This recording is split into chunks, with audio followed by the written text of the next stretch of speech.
Hi, I'm Paul. Well, let's see. We're almost live on YouTube, and now we are. Yeah.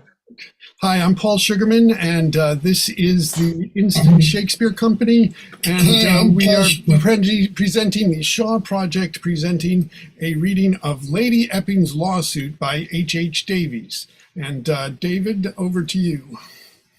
Yes, this is a fun reading of a play that dates from, I believe, 1906. Hence, we have a KC rather than a QC in this. Well, we don't have QCs anymore because Oh, really? Lizzie died. Remember? Yeah. Well, yes, I know that. I'm saying we now have KCs currently. Yeah. We also have KCs in this play because That's right. It's Edwardian. Yep. The king is Edward VII. So no, George V at this point, isn't it? Yeah. Yeah. Or is it? Yeah, right. Anyway, it's a play that has a lot of fun with the theater and other thing and social mores of the time or manners of the time. Let's just go around and introduce ourselves so that everybody knows who's reading what. I am David Cedar, and I will be reading Mr. Justice Ray Mr. Justice Ray, excuse me. Angus. I'm Paula Hosa, and I'll be Lady Epping. Angus Hepburn in London, reading Lord Epping, the Reverend Dr. Gull, a Scottish minister, and the barrister, the QC, Casey, who is handling the case on behalf of Lady Epping. Yes. Okay, Paul. I'm Paul Sugarman, and I'm reading Lord Oswald Bruce Bannerman and an associate. Virginia. I am Virginia Thomas, and I'm reading Lady Lucy Esther and Mr. Pearson, the photographer, barrister, and a young boy. Drew. I'm Drew Bolander, and I'll be reading Paul Hughes. Lynn, are you there? I'm Taylor Lynn, and I'll be reading Helen Hughes. Sorry, Taylor. Yeah. And Clinton. Hello, I'm Clinton Powell. I'm reading for Clinton Perry and Henry, also known as John. Christina. I'm Christina Osterling. I'm reading Miss Ferris and Miss Vanderhyde. Okay. Who did I miss? I'm Anna Cody, and I'm reading Berengaria Mortimer, Mr. Hickory, and the court usher. Anyone else? I think that's everybody. Okay. I'm going to start with, we're starting with Act 1. We will take a break between each act, short break. Okay, Lady Epping's Lawsuit. The first act, the drawing room at Epping House. Two large French windows at the back, which, being open, show an extensive view of lawns, flowers, gardens, and trees. The furniture and hangings are of rich, pale green brocade. There is a settee large enough to take two people easily, three at a pinch, and about the room are chairs, tables, and the usual furniture of such a room. It is about 5 o'clock in the afternoon of a fine summer Sunday. As the curtain rises, Evelyn Hughes, a pretty young woman, is seated on the sofa reading a book. John enters. If you please, Mum, there's a Miss Ferris called. You'd better tell her ladyship she's in the garden. She's asking for Mr. Paul Hughes. Oh, what does she look like?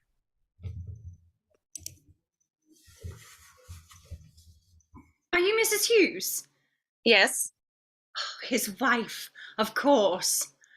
I am my husband's wife. Oh, how proud you must be of him. Very.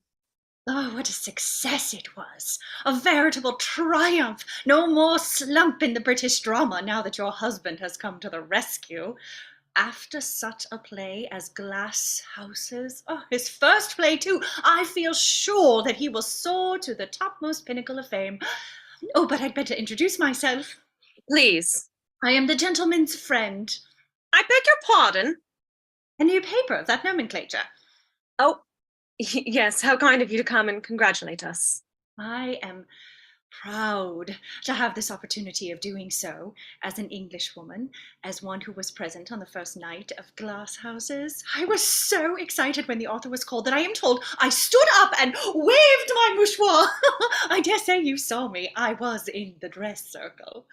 I don't think I saw anything just then. I was so afraid the papers would mention it. No, but they didn't. The papers have been so good to us. All the best critics liked the play. But better still, all the worst ones disliked it. I see where your husband gets some of his trenchant wit. Oh no, he wrote his play all himself. Really? How interesting. Because as you know, whenever a man succeeds, the world always asks who the woman was. But we mustn't sit gossiping. Why not? I am here professionally. Oh. To interview your husband. Oh, how kind, but unfortunately he has made it a rule never to be interviewed. Oh, but I have an appointment with him. It must be a mistake. He made it himself. Yes, he wrote to me before he left London and said he would be spending Saturday to Monday at Epping House and could give me a few minutes after luncheon on Sunday if I came down. I'd better go and ask him. Will you excuse me? Certainly, dear. Certainly. I was shown into the palatial drawing room at Epping House, where Mr. Paul Hughes was spending Saturday to Monday as the guest of the Earl of Epping and his elegant and accomplished Countess. For an hour or so I sat chatting with our dramatist's charming wife. The time passed so agreeably that I had almost forgotten my mission till my eyes lit on the handsome ormolu clock which adorned the mantel. Tempest fugit, I said, laughing. Oh, Mrs. Hughes laughed too. And just then... Good afternoon. It's very good of you to come all this way. I hope you'll let me off easily. Oh, that's very good.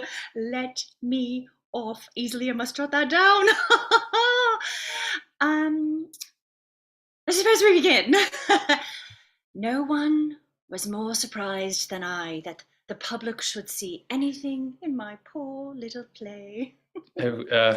Well, if you like. Paul, you were not going to let that go in.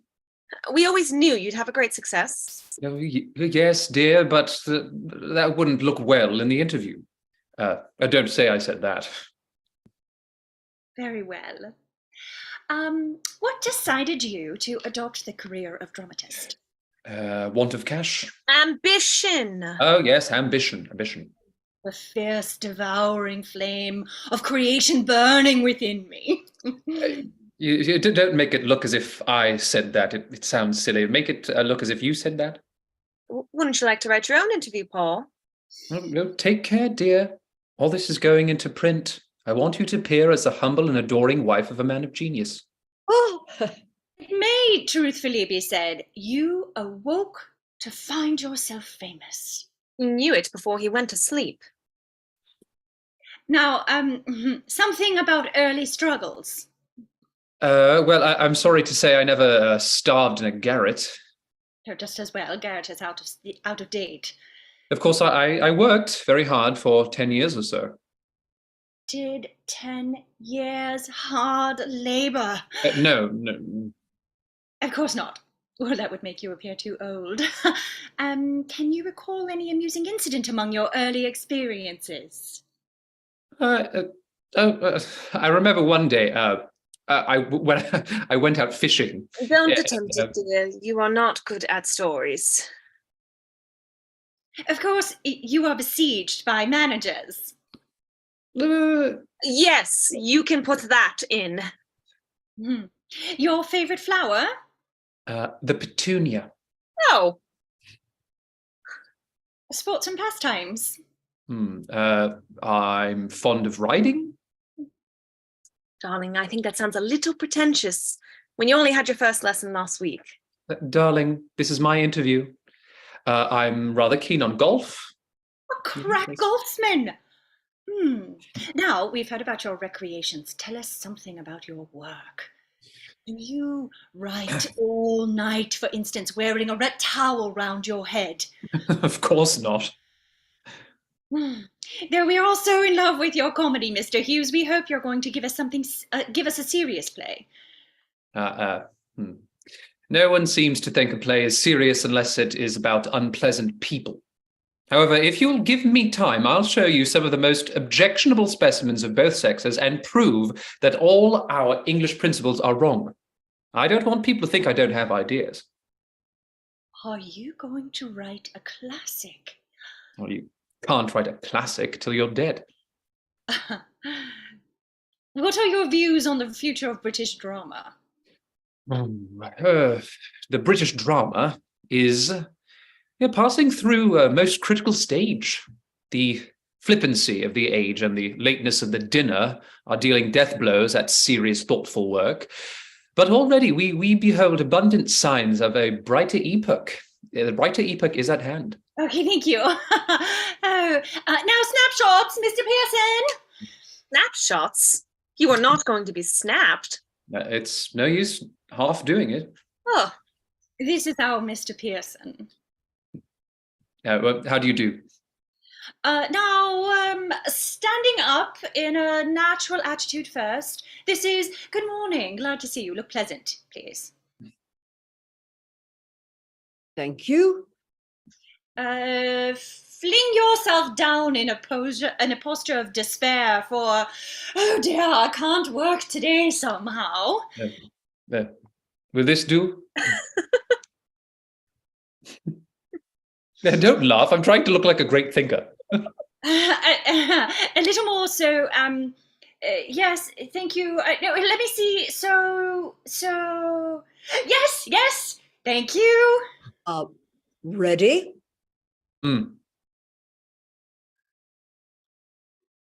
One at the books, don't you think? Yes, my silent friends. Stand there, please. One hand on the books. Now smile intelligently at Mr. Pearson. Thank you. Oh, shall we do one in the garden? Oh, no, Paul, not where all those people can see you. Just as you like. We could do one in the garden in the house. Suppose you sit there in a sprawling summer-like attitude. Mr. Pearson will fill in the shrubs and a sundial afterwards. Frown, please. Remember, you've got the sun in your eyes. Very good. Extremely pretty. Thank you. Now, one with your wife. No. And one with the baby. It isn't here. Never mind then. I think we have enough, so I won't take up any more of your valuable time. Goodbye. Goodbye. I am sure the public will be deeply impressed by all you've said. Good day, Mrs. Hughes. Good day. Come, Mr. Pearson. And the shame, the humiliation. Oh, nonsense, dear. It's nothing worse than a bore. You loved it. One may as well make the best of it. But in the old days, you said that advertising oneself with interviews and snapshots was so contemptible.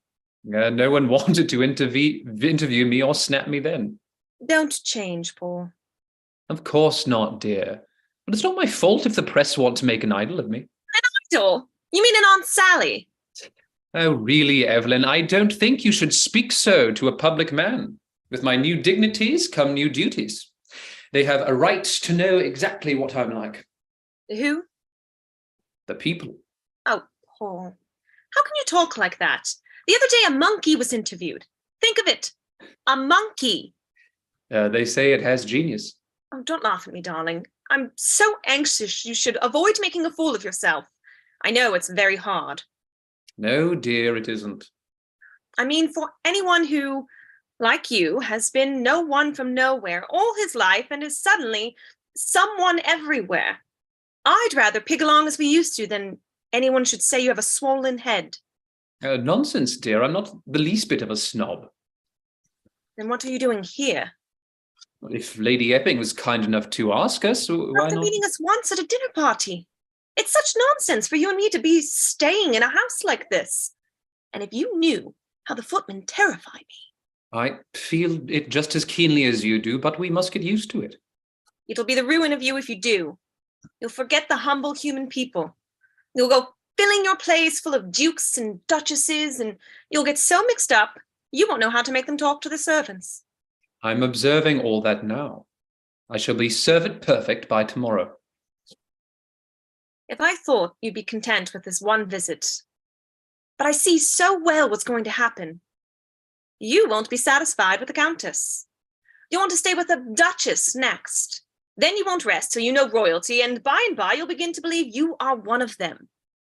Don't talk so well, darling, or people will think you write my plays. You won't write any more plays if you go on this way.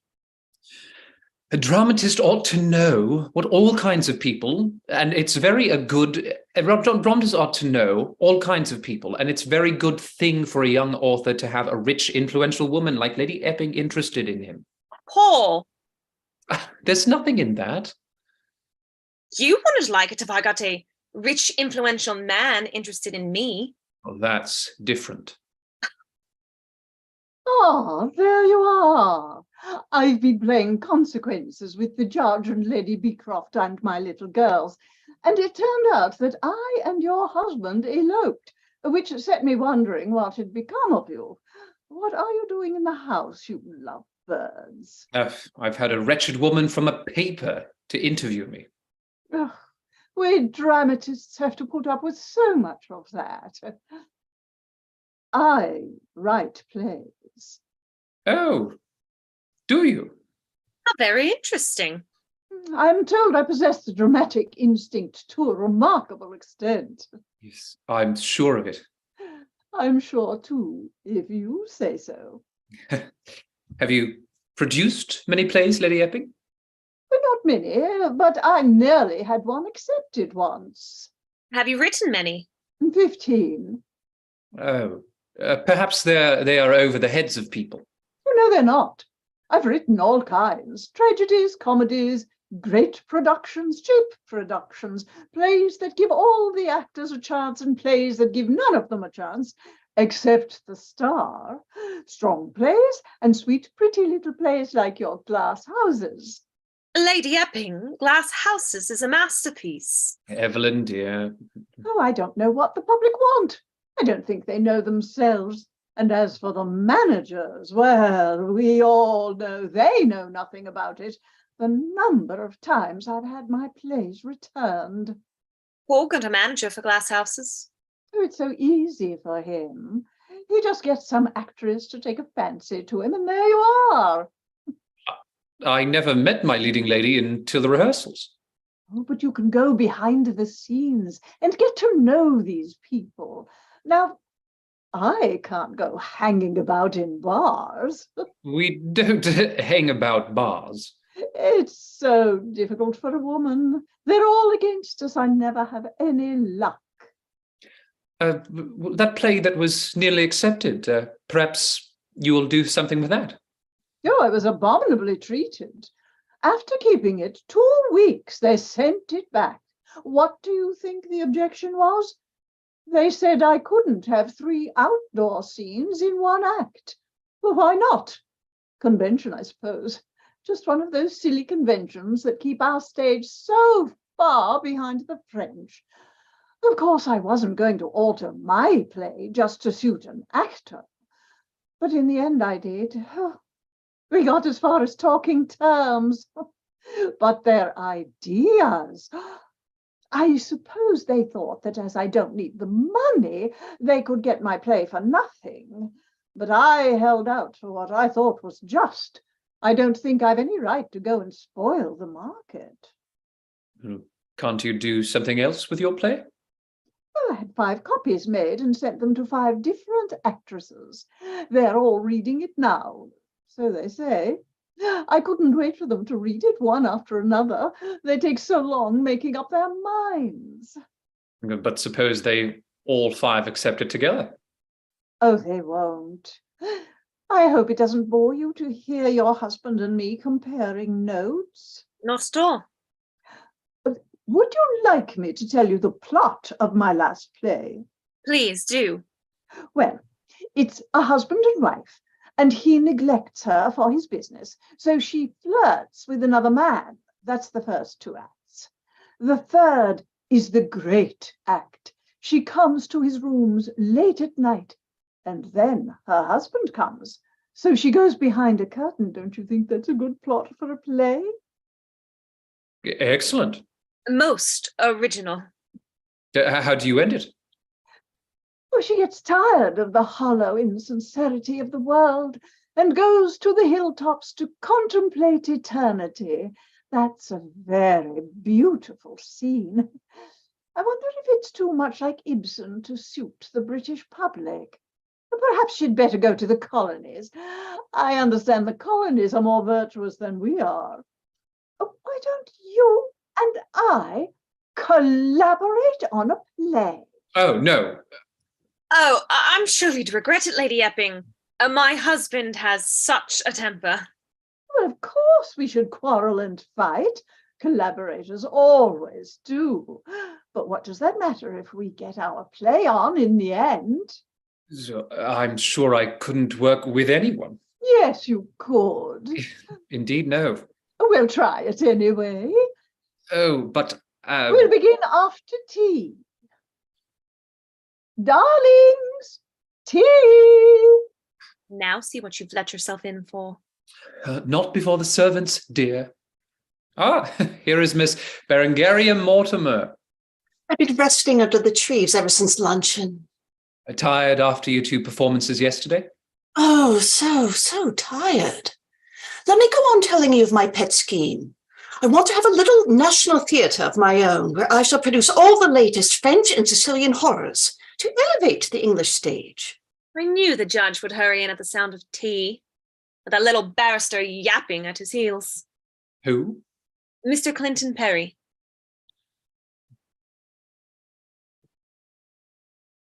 But don't you think, my dear Judge, that in the interest of society there ought to be a new court of criminal appeal, more liberal in its tendencies? Young man, I never talk shop on a Sunday.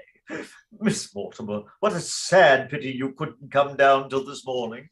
My work claimed me, my art. The party was dragging dreadfully till you came. I always think an actress helps things along so. I seldom go to country houses. I shouldn't be here now, only I'm going to act in America soon. And it helps you so much in the States if they know you are in society. They'll all come to see me when they hear I've stayed at Epping House. Is your real name Berengaria?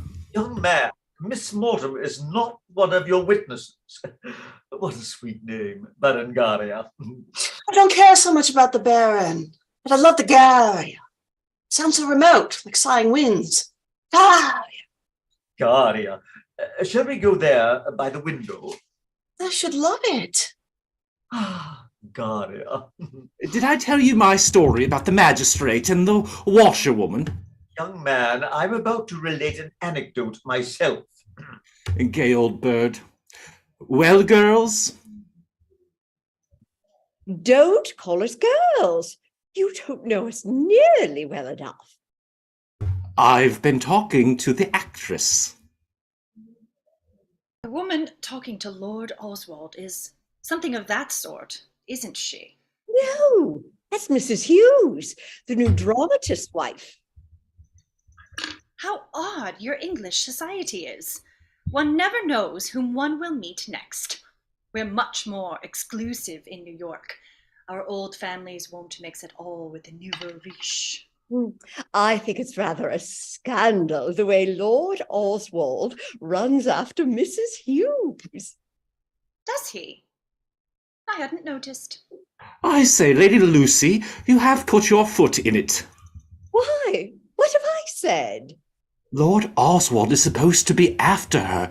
The American Miss Vanderhyde. Of course, when she came down, she expected he'd be devoted to her. And he spends all his time talking to Mrs. Hughes. Oh, what fun! Lady Epping is furious about it.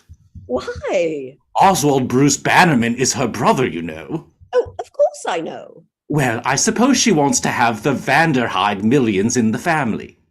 Oh, I see.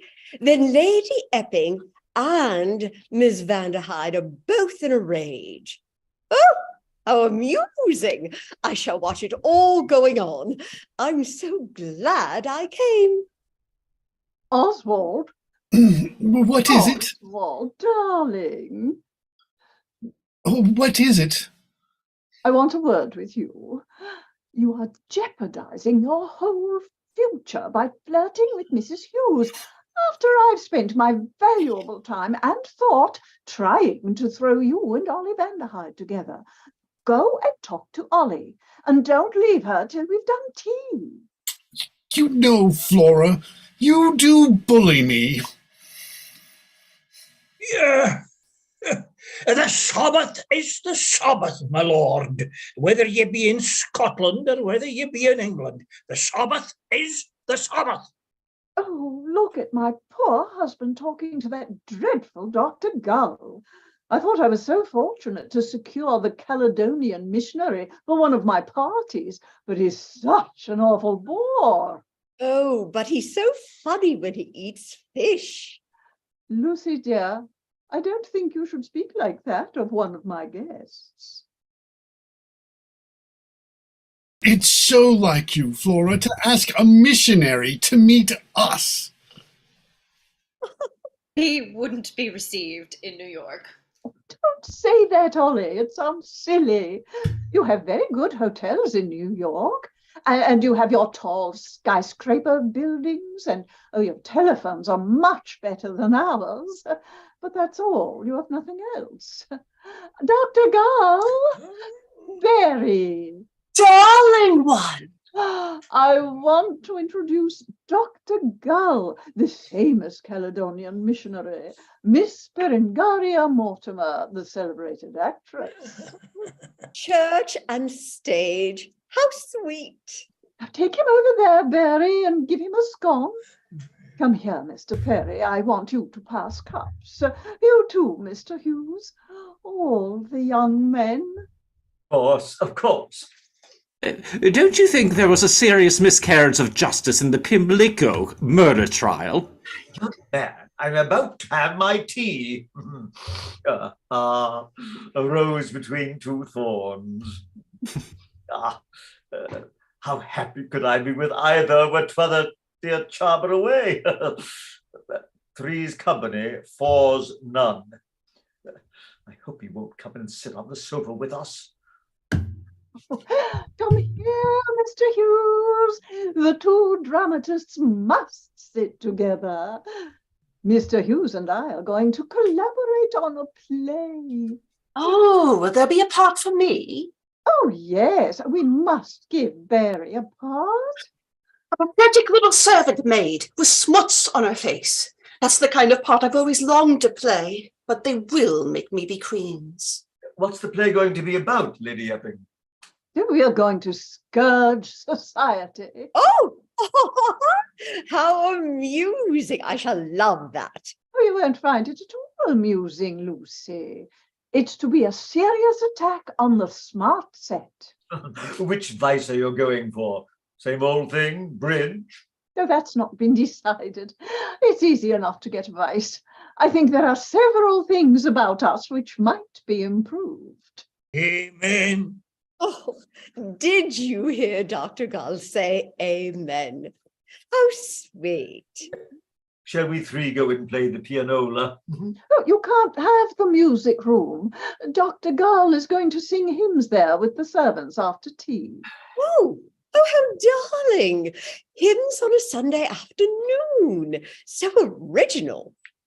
Oh, I shall try to come in for a verse or two, Dr. Gull. We'll all come. Won't you come and sing hymns, Miss Vanderhyde? No, thanks. I prefer croquet. While they are at their hymns, you and I will begin our play. But I'm fond Yes, of yes, I feel just in the mood for it. No, your ladyship wouldn't write a drama on the Sabbath. Why not? I must express myself when I feel in the humour, like the judge in his legal work, or you in your religious work. It's all the same. The kirk is no the same as the theatre. Dr. Gull, the servants will be waiting for you. You know which the music room is, do you not? I thought I was in England, but I see now I'm e'en in the city of Babylon. Bedlam. Did he call us Bedlam? Babylon. Oh, because if he'd said Bedlam, I should have retaliated. I don't know what I should have said, but I should have said something. You needn't go and sing hymns, Berry. Dearest one, I should like to. I want to study the servants' expressions. Have a cigarette, Judge. Young man, I never smoke. Mr. Hughes, do come and talk to us. Tell us about first nights. Do you come before the curtain and make a bow? That depends on the audience. I write plays. Do you? Don't run away, Mr. Hughes. We are going to begin the play now. John, will you ask Mrs. Pitt to send me my box of plays, the large black tin box? Yes, m'lady. Going to write plays? Then you won't need me anymore. Judge, are you ready to take me for a walk? With pleasure, Lady Beecroft. We might take Lord Epping with us. I think someone should take a little notice of our poor host. Evelyn, will you come and take a walk with me? But you are going to collaborate with Lady Epping. No, let's go for a walk. Oswald, darling, take Miss Vanderhyde for a stroll. I'm going for a walk with Mrs. Hughes. I hadn't the slightest desire to go for a walk. He's only flirting with Mrs. Hughes to make you jealous. I presume so. You mustn't mind. I'm amused. Mr. Perry, would you like to play me at croquet? I haven't got my croquet suit on, but if you don't mind me playing with you like this. Oh, you look perfectly sweet as you are. Oh, I'm forgetting all about the hymns. Do look in at us, Flora. Dr. Gull is sure to beat times with his arms and legs. Oh, that's so sweet. Oh, what a pity Lucy is so silly. I think she's getting worse. Put it down there on the floor. Now we can get on with our play. I don't think I can work today, Lady Epping. Oh, yes, you can, if you give your mind to it. I haven't got an idea in my head. Well, neither have I, but that's the advantage of collaboration. We stimulate each other. Now, let us see if there isn't something here that we could work up. The insubordination of Laura, the Tower of Babel, Little Tummy Sit in the Pan. That's a play for children. Two Sins and a Woman. This is my last play, the one I told you the plot of. It's full of bright lines. Listen to this. It's the Duke of Vere's first meeting with Lady Dorincourt. The Duke aside, by gad, as fine a woman as ever I set eyes on. There's quite a masculine touch about my work, isn't there? Lady Dorincourt aside. I feel some strange misgiving clutching at my heartstrings. If this fascinating and mysterious man has been sent to lure me away from the straight path which the world has hewn for us poor women to walk in, I fear he may be successful. That's the way I prepare for the denouement. If one will not venture, one is not likely to have. That's an epigram. Lady Dorincourt. Oh, the Duke of Vere, who lives half the year in Rome. Amico mio! A play upon words, you see. Oh, I hope it's not too subtle for the British public. They can't understand anything unless you give it them straight from the shoulder. We'd better not give them this play till we've educated them up to it. This one. The penalty of passion. Oh, that's so strong. I'll read you an extract from the last act. Queen Veneshla is lying on a bed of straw in the dungeon. It is midnight. Clock strikes 10. Nuns are heard singing mass in the distance. Enter King Norheld. Is that the queen who lies so very still? Is that Vaneshla once my bride so fair? Dost thou not hear me? The king Norheld speaks. Hast lost thy tongue, you saucy baggage, you? Drags Vaneshla round dungeon by hair of head. Of course, she'll have to wear a wig. Oh, spare me, sire. Oh, spare the hapless queen. Vaneshla weeps. Vaneshla loves her lord. Can innocence and beauty wed with sin?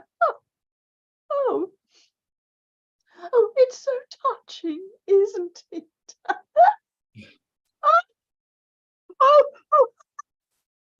Oh, Clapham Flats. Oh, such a funny farce. I must you read one passage.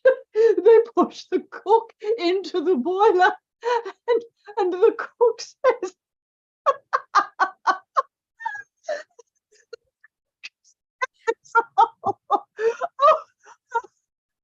dear, I've forgotten Clapham Flats was so funny. You haven't had it all, and I thought you had such a sense of humor. let me put them away. Now, you've seen several examples of my work. I want your candid opinion. Well, it's full of clever things. I thought you'd like it. But I should say, on the whole, it is scarcely up to the necessary standard. Oh, I don't agree with you.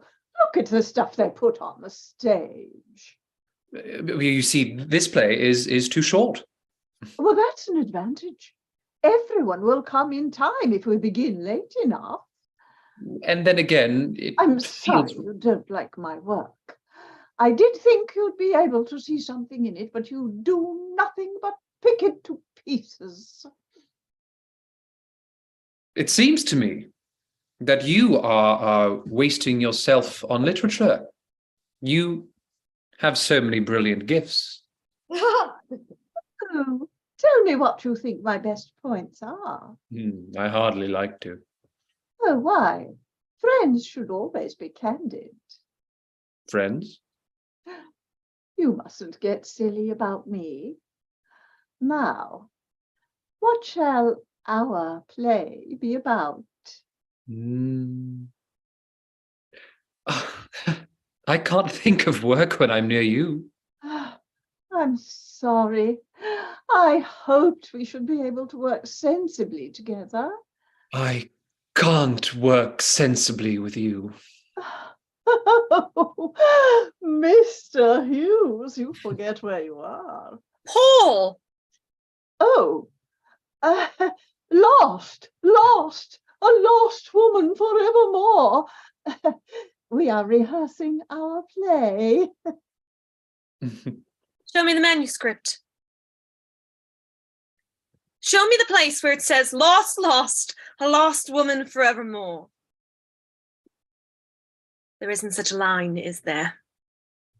There may be. I shouldn't be at all surprised. Oh, Paul, I didn't think you'd do that. Evelyn, let me explain. You had her in your arms. In a way. You were making love to her. In a way. Well, how are you going to explain that? This way.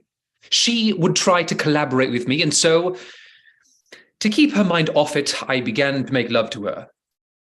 It is the only thing I could do. We must leave this house at once. Oh, my dear, that's impossible. I'm going if you aren't. There's nothing in it. She's a little flattered, that's all. You don't think I'm really in love with her. That's not the point. The point is this. I've been out for a walk with Lord Oswald Bruce Bannerman and he kissed me. The brute, I'll wring his neck. Shall we leave at once? Yes, you shan't stay here another minute. Lady Epping, my wife and I are very sorry, but we must say goodbye. Oh, At once. We thank you very much for asking us here. Goodbye. this is rather Bye. sudden. Oh, you have not told me why you must go. I think I'd better not. Oh, but don't you think you should? We can't. Oh, but I shall be afraid that we have unintentionally offended you. I think it would be kinder if you explained your hurried departure. You explain while I pack. Did your wife observe your indiscretion Yes. and believe my explanation? No. That is the reason you are running away? One of the reasons? It doesn't seem to have entered your head to consider me. You. She'll go and tell everybody why she left the house, because she found her husband making love to Lady Epping. Don't you see? Don't you see what a position you have placed me in? I'm very sorry. Sorry, that won't do at all. Is Lord Epping a jealous man? I beg your pardon. I wonder what we had better do. I know. You will have the goodness to go to your wife and to tell her that you have committed a very great breach of propriety. You will say that you lost your head or whatever you like, and that I was very much surprised. You will tell her that you apologized to me and that I have so far overlooked your behavior as to ask you to continue your visit until tomorrow morning when it terminates naturally. And you will forbid her to say anything about what she saw, if you please. Aren't you coming, Paul? Now, I must go and look after my other guests. Are you ready? Evelyn, if we go at once, it will look so funny. I was only pretending to make love to Lady Epping, and of course she was quite above lending herself to anything of that sort. Yes, I saw she didn't like it. She has treated the matter as a woman of the world would, told me not to be so silly, and asked us to stay on. What about Lord Oswald kissing me? Well, let that be a lesson to you. Don't let your unsophistication lead you into such a mistake again. My mistake was telling you. That's where my unsophistication came in. Evelyn, you surprise me. You can't have everything, Paul. You can consider Lady Epping first, or you can consider me first, whichever you like. I think we must stay. Very well. And if that wicked, attractive Lord Oswald begins any more of his nonsense, Evelyn! I shall know what to do. You're only doing this to exasperate me, but I'm not the least exasperated, and I wish you wouldn't do it. Seriously, Paul, I think you are mighty sensible to stay on. We should look so very unsophisticated if we ran away. Of course, it will be embarrassing for you after making such an unspeakable faux pas, making love to Lady Epping in front of all those windows. Oh, Paul, you really must learn better. We went behind a shed. Stop it. There's Lady Epping with Lord Oswald. She has forgiven you. Well, I must forgive him. I've just been through 3 of the croquet hoops and had a hymn with Dr. Gull. And here I am. I will leave you to talk with my husband, Lady Epping. Will you walk with me to the lake, Lord Oswald? Certainly. Haven't you seen the lake? Bye-bye, Paul. Well, is it all right now? Are you staying? Yes, thank you, Lady Epping. Until tomorrow. And now, remember what I told you. Don't get silly about me. No, Lady Epping. Not too silly. I apologize. Oh, I ought to be angry with you, but let us be friends. Thank you. You are hurting my hand. Oh, I beg your pardon. Oh, I don't want you to feel I'm displeased with you. Friends? Friends. Yes, that's better. I wonder whether a man and a woman can really be friends. Why not? After a man has spoken to a woman, as you have spoken to me. Oh, please forgive my indiscretion, Lady Epping. Oh, that's it. She can't quite forget. The situation isn't quite the same. But I hope we shall be friends, or just a little more. Oh, yes. A very little more. Oh, we mustn't be too long alone together. A little more than friends. Oh, Lord. And curtain. All right, let's take about 5-6 minutes.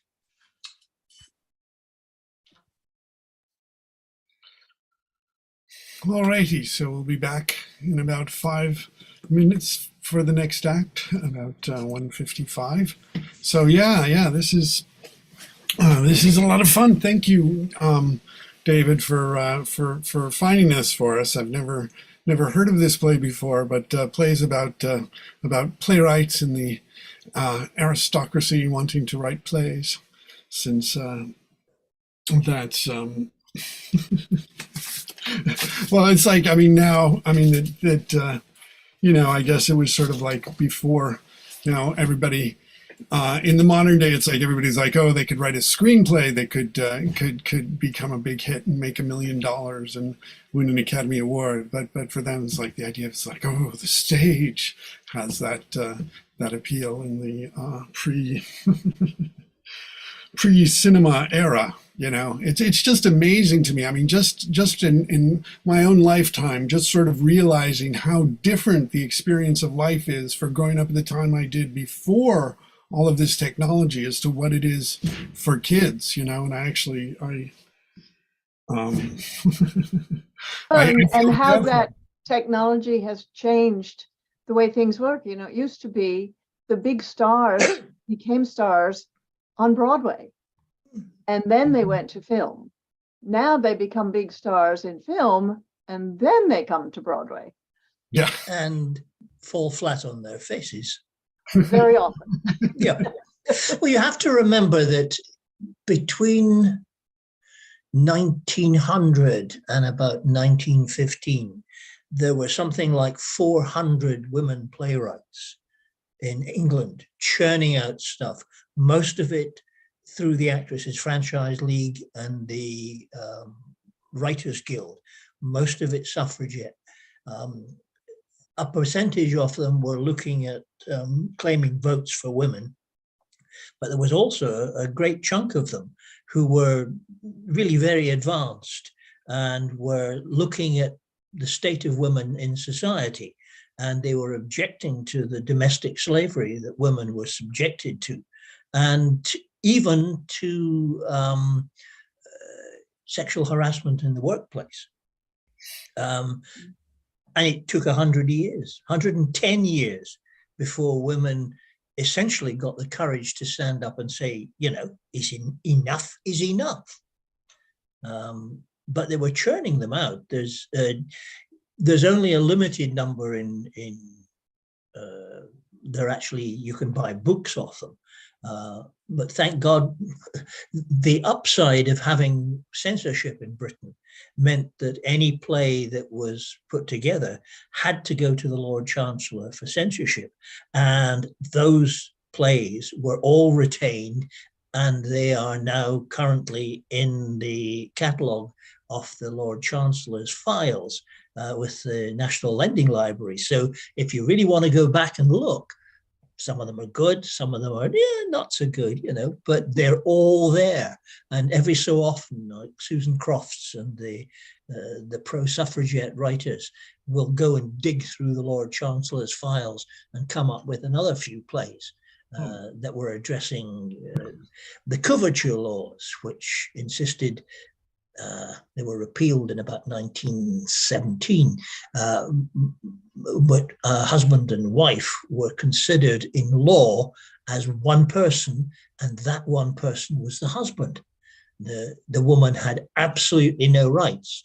In theory, she couldn't have a bank account, she couldn't run a business, she couldn't sign a contract. It didn't stop the revenue people getting tax money from them if she did have a business, but in theory it wasn't legal. I mean, they still would sign contracts and all that sort of stuff, but if anybody objected, they didn't have a leg to stand on. I think I prefer Shaw's suffragette play. Yeah. Hilarious. I made a big boo-boo earlier. I'm currently reading a play by Sutro, which dates from the teens, and I realized, no, of course, it's not George V. It is Edward VII. Yeah. Because this is 1906. This one. Yeah. I just before the pandemic hit, I went to see a play at the Finborough Theatre by a writer that you've used in the past, David St. John Irvin. Oh, right. Who was a supporter of the suffragette movement. And he wrote a play called Annie Clegg, which is about a woman struggling to survive an awful marriage and become independent and strike out for herself. I'll scan it and send you the copy of it because it's worth doing, because it hits both suffragette and it's St. John Irvin. It was actually premiered by Annie Horniman at the Gaiety Theatre in Manchester in 1908. So it's right in the early stages of writing for the suffragette movement. So St. John Irvin was heavily involved in that movement. It's interesting. Even in the States, although women theoretically had rights, I just helped get some music for the Mint Theater's current production, which is Becomes a Woman by a woman writer whose name escapes me at the moment. Yes, Susan Brown, was it? Possibly, I can't. Yeah, I'm hoping that they've actually filmed it and they'll put it on their streaming thing. It's an interesting play. I liked the first act a lot. Then I thought it descended a bit too much into melodrama. But in fact, women even in that period were especially in the lower classes, there were very strong restrictions on their behavior from the family themselves. The Irish father in the play that they're doing is a very you're my daughter, you're going to do this and that and the other, you can't do this, that kind of thing. So. Oh yeah, and the guy who founded the Dramatists Guild, can't remember his name. He wrote some pieces for the suffragette movement in Britain. So American playwrights were doing it. He actually wrote two types of suffrage plays. It's quite funny because he wrote active ones for the UK and he wrote rather more drawing room reading plays for the American audiences, because they were normally done only by ladies sitting in their drawing rooms reading them amongst themselves. And he didn't try and do the more aggressive things. But yeah, there was a lot of good stuff coming out there. Yeah. Well, I have a book of some suffragette plays by women.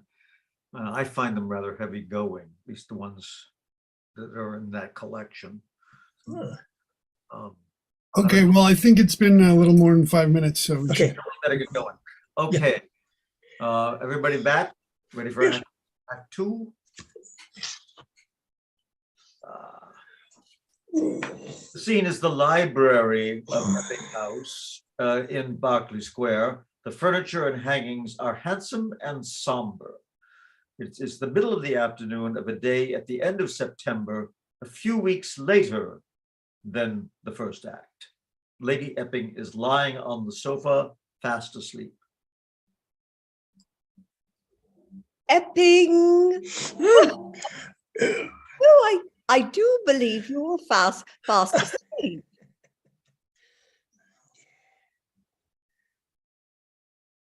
I travelled from Scotland last night with my wife. How are you? Well, thank you. Flora said you would be home today, and on my way here, I met Miss Vanderhyde shopping in Bond Street. So I made her come with me. I'm sorry, this is the only room that's fit to sit in, but half the house is shut up still. We're not supposed to be in London yet. Oh, we don't mind. I suppose you had a perfectly lovely time in Scotland.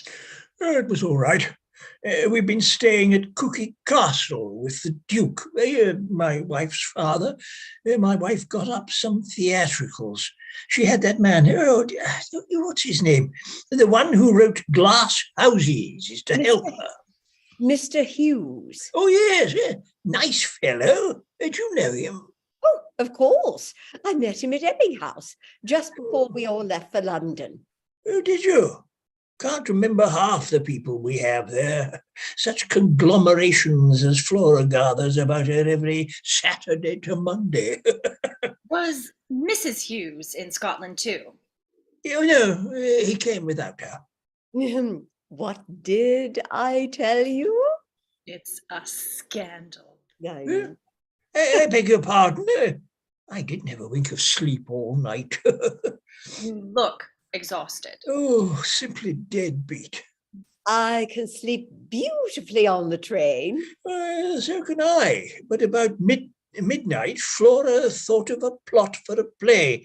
Oh, something about a foreign princess who wants to marry an Englishman, but for state reasons she can't. They all had red hair and lived up in a made-up place called Puritania.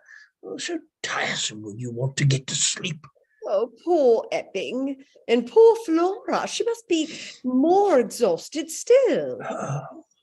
Well, dears, have you been waiting for me a very long time? I've had such a busy afternoon. How are you, Ollie? Handsomer than ever. I've been to Peckham. Oh, well, Lucy, darling, what a sweetly pretty hat. To open some baths, a most interesting ceremony. I made a speech. You ought to have been there to hear the compliments the mayor paid me. Has he been telling you what a splendid time we had in Scotland? All the children fell ill together, and I nursed them. We shot all day and played no end of hockey and had the most amusing rehearsals for our theatricals. I played the leading part. Did Mr. Hughes play the lover? Oh, I see. Epping has told you all about it. I must write a few letters, but I can talk at the same time. Did you see him going to sleep standing up? I really think I must go and lie down. Oh, poor old thing. Oh, gossip away, darlings. Tell me all the news. I'm going back to America tomorrow. Tired of us, Ollie? I don't object to England. though of course it's not Paris. But I've practically made up my mind to marry an American. Oh, I hope you will be very happy. I've not settled on him yet. Ah, But you've made up your mind to go back? I shall come over sometimes for ascot or crows. Oh, with your American husband? We generally leave them behind. Oh. May I write a letter? of course. Thank you so much. I forgot all about it before I came, and it's so important. Oh, Lucy, I'm sure you could never have anything important to write. Oh, Flora. Oh, come over here, Ollie, so we shan't disturb Lucy. Now, what makes you want to go back to America? Patriotism.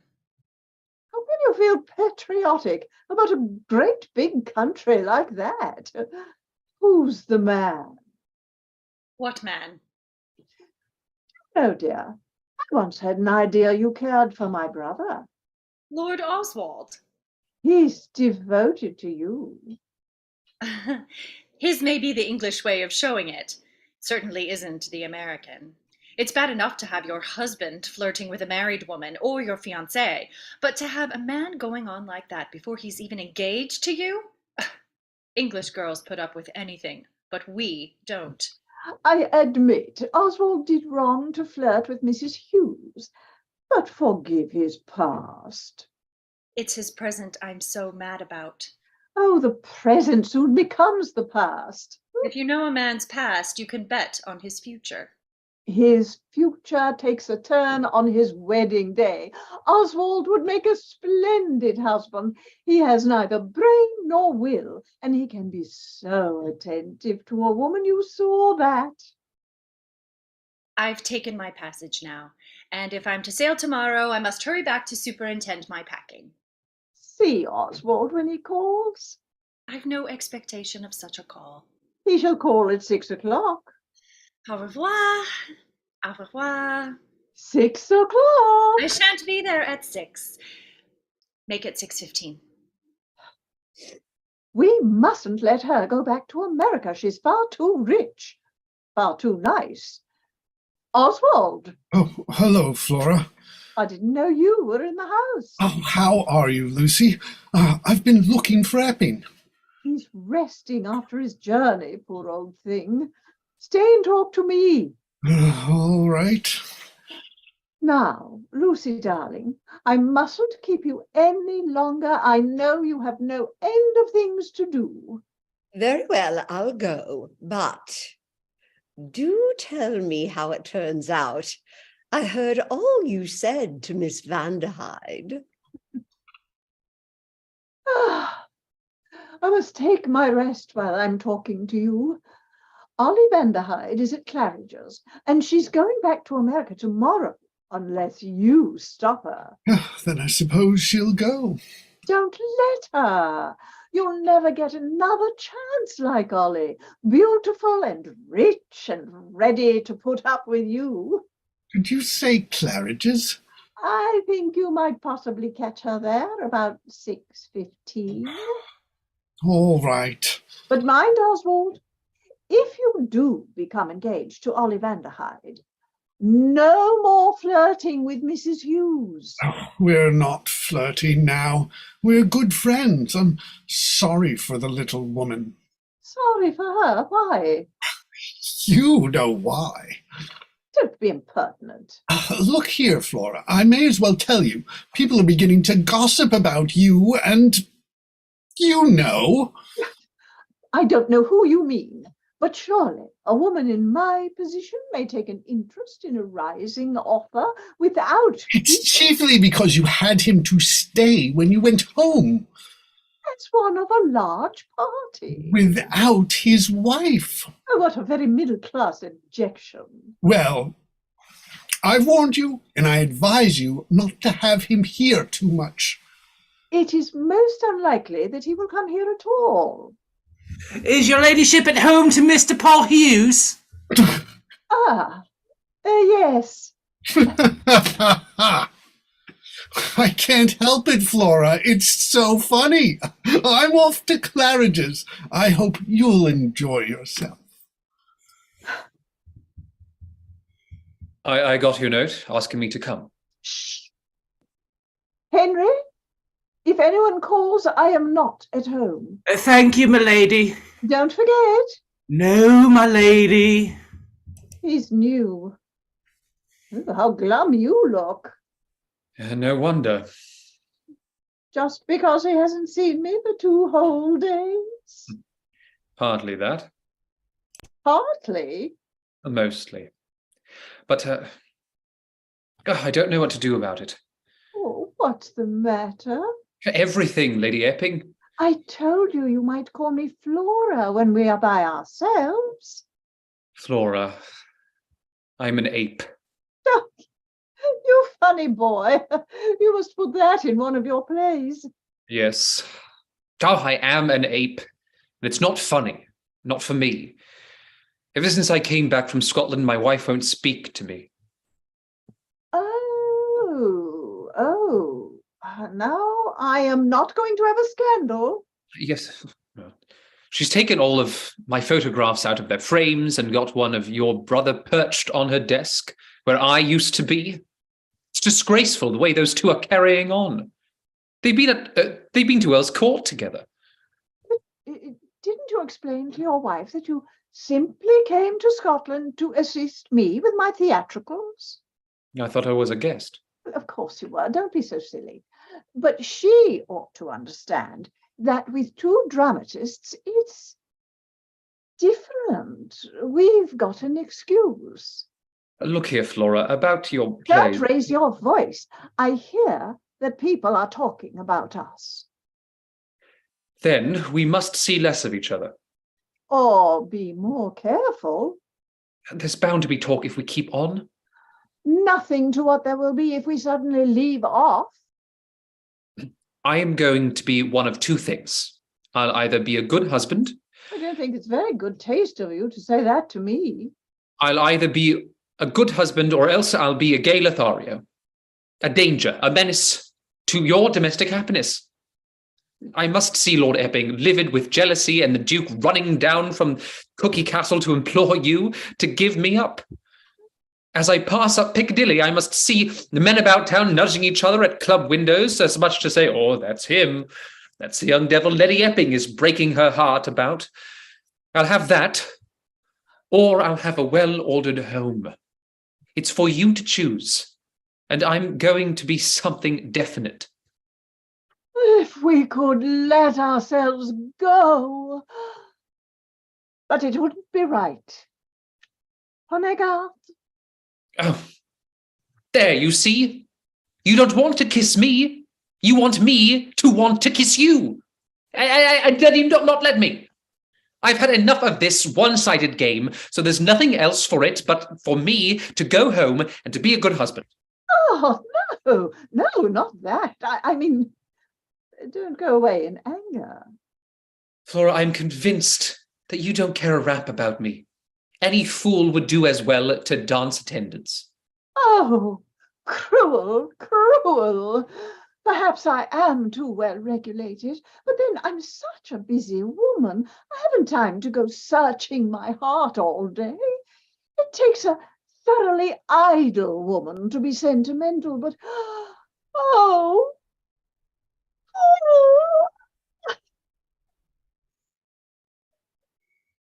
I'm making myself cry. Suppose anyone that while I run up to my room and dab something on, and then we'll have a nice cozy chat like we used to do in Scotland. Mrs. Paul Hughes?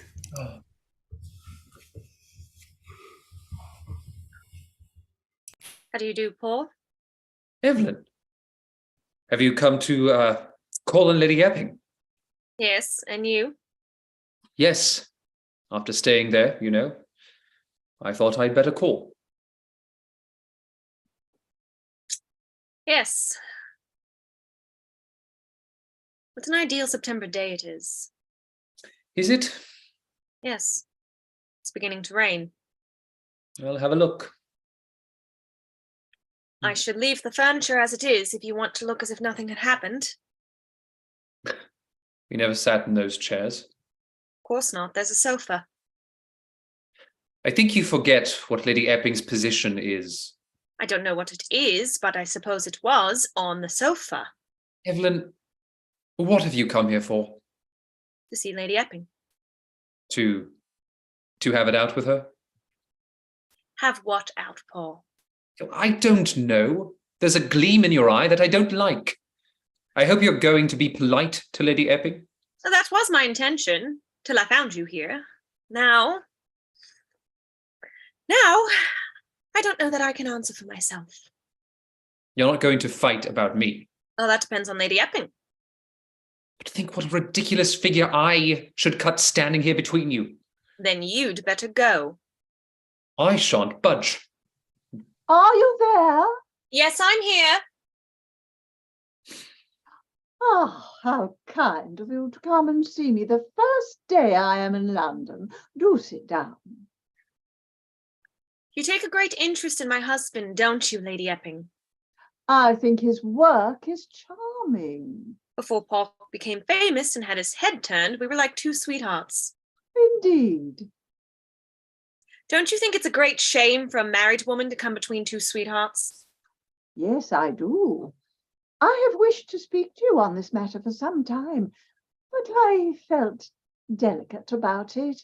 However, since you have introduced the subject, Mrs. Hughes, let me counsel you, as an elder woman may a younger. Leave him alone. My husband? My brother. Oh. Your conscience pricks you, so you have come to tell me. No. Well, don't try to check your better feelings. You are sorry because, as you said just now, you have come between two sweethearts. It's you. Don't be rude, please. See, I am not angry with you. I dare say you meant no harm. Oh, well. Oh, now, there. Have a good cry. It'll do you good. We're not talking about me and Lord Oswald and Miss Vanderhyde. We're talking about you and me and Paul. I suppose you think it very clever of you to turn it off in this way. I'm not turning it off. You are. Oh, I begin to fear your guilt is greater than I had supposed. Ugh. Or you wouldn't lose your self-control in this way. But try and tell me all about it quietly, and we'll see if we can't get you out of the scrape without letting your husband know. Oh, you are a wicked woman. You know quite well I'm in the right and you are in the wrong, but you're so sharp. Oh, this is impossible. Call the servants. Turn me out, but I'll get even with you yet, you hard-hearted husband stealer. Insolence. If you please, my lady, are you at home to Miss Berengaria Mortimer? Henry, why, when I distinctly told you I was not at home to anyone, did you admit Mrs. Hughes? Well, you see, my lady, she bore the same name as the gentleman who was with you, so I thought she must be his wife. Well? I thought if she was his wife, it was all right to let her in. Oh, really, Henry, you're a very stupid boy. Tell Mr. Buck to give you notice at once. Thank you, my lady.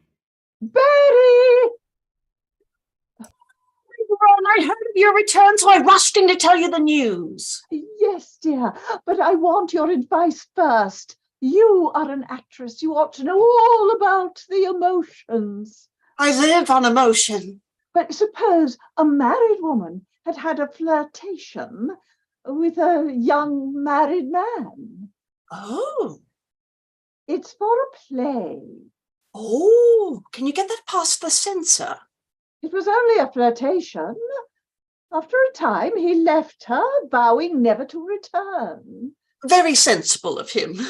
Yes, but of course that didn't suit her. Oh, I see. That kind of a woman. Not at all.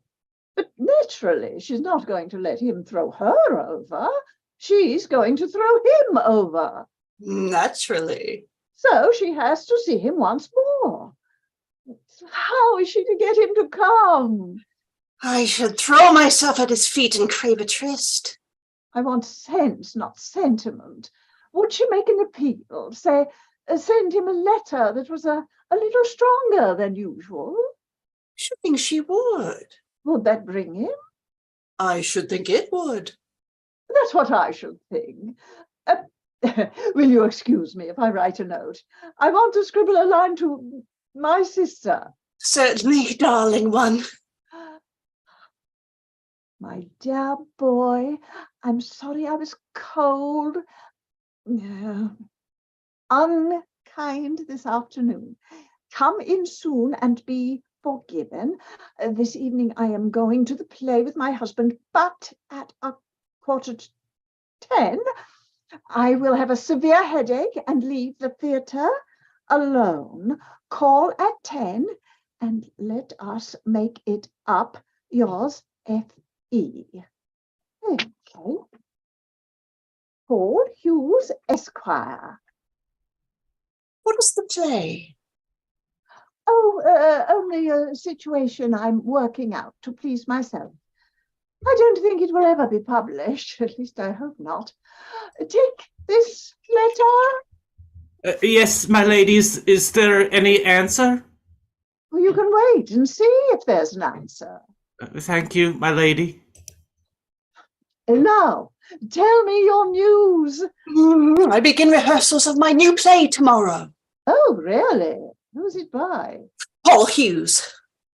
How funny, when you met him at my house. Oh, yes, my own angel, but... And you have 8, if not 9, of my plays under consideration. I know it, precious one, and I should be producing them all now, one after another, if I had my way, but my stupid manager has already signed with Paul Hughes. What is his play about? I swore on my honor not to tell. It won't do any harm to tell you. I'm a wife, and my husband neglects me for his business, so I flirt with another man. That's the first 2 acts. Oh. Go on. The 3rd act is where I get my great chance. I visit my lover late at night, and then my husband comes, so I hide behind a curtain. And at the end? I go to the colonies. But that is the plot of 2 Sins and a Woman. It is the plot of nearly all the plays I ever acted in. I told him that plot at Epping House. You can't produce it, Berry. I shall apply for an injunction. No, it advertised us nicely. Who's your manager? Mr. Brooks. Well, I shall go and read my play to this Mr. Brooks tomorrow morning. Oh, I can prove my case up to the hilt. Is here a person one can ask to luncheon? Who? This Mr. Banks, your manager. Mr. Brooks. Oh, he can come to tea anyway. I am disappointed in Mr. Hughes. I did think that at last I'd found a genius who was a gentleman. Where is he to be found? Who? This Mr. Rivers, your manager. Mr. Brooks. He is generally to be found at the Trafalgar Theatre. I shall go and interview him first thing tomorrow morning. I shall say, Mr. Waters? Mr. Brooks. Oh, there was Vaneshla, the finest tragic part ever written, and I was willing to turn it into a comedy part to suit you. There was Lady Dorincourt, an exceptional opportunity for dress. She has a scene in which she tries on hats. You could have had the stage strewn with Paris models, but no, you prefer to take a play by Mr. Hughes, a man you met through me. I consider that you have behaved in a most scandalous manner, and I only keep silent because I am in my own house. Don't stop, dear one. I am making a study of you. I have a great scene of indignation in the 3rd act, and I wasn't sure how to take it. But now I know. Goodbye, darling one, and thanks so much. Goodbye, Miss Mortimer. Oh, Epping. Flora, why aren't you resting? Yes, I must neglect my health. Oh, Epping, I have just received such a crushing blow. Sit down. Barry Mortimer is going to produce a play by Mr. Hughes, and it's my play. They've stolen it. Good gracious. I shall go to law. No, Flora. Am I to lie down and let them trample on me? You really can't go to law with these people. They deserve to be shown up. Oh, I wish you'd give up writing plays. It's not fit for a work for a woman in your position. Genius is not only to be found in low places. I consider it a possession of which any woman might be proud. No, genius is not looked down upon as it used to be. I don't think it ought to be, but I'm getting tired of the way we run after celebrities and turn Epping House into a zoo every Saturday to Monday. It is my pride that every shade of thought is represented at Epping House. Well, I don't object to clever people, but some of the people you get down there are just as stupid as our own relations. Well, it's all very well for you. You amuse yourself with the wits, but I get left with the bores. I've had enough of them. Things have got to be changed, and this is a good place to begin. Let them steal your play and make that a reason for cutting the whole gang. No use trying to shine at everything. You'll only get neuritis. I shall go to law. I shan't pay your costs. I say I've made it all right. We are going to be married on the 10th of November at St. Peter's, Eaton Square. But I congratulate you, dear boy, but, oh, Oswald, I am face to face with a grave crisis. My reputation is in jeopardy. What did I tell you? My literary reputation. After thinking everything over very carefully from every point of view, I have at last decided to go to law. Epping refuses to pay my costs. To whom then can I turn but to you? Oh, how much will the costs be? I must have first-rate counsel. That may mean thousands of pounds. You know, I only have 500 a year. You had, but on November the 10th, you are to marry an American heiress. We are only engaged yet. My case won't come on before November. I can't ask my wife to support my relations. I am quite able to support my own wife. I know you are, but you won't do it. You throw me off just when you ought to rally round me. Well, you must settle it among yourselves. I can't do anything. Then my jewels must go. Flora, you shall not go into court and make a fool of yourself. Shall not? Do you say shall not? Yes, I did, and I meant it. Which of us has made the name of Epping what it is today? I won't have my wife seeking cheap notoriety. I think I shall know how to conduct myself in a court of law. Nobody can be effective in a court of law except the judge. You'll be fastened up in a loose box and forced to answer all sorts of questions. If you've any little secrets you don't want the world to know, they'll have them all out of you. Oh, that might be rather awkward. If you please, my lady, I left your letter. Very well, you needn't come and tell me. If you please, my lady, you said I was to see if there was an answer. Have the answer sent to my room.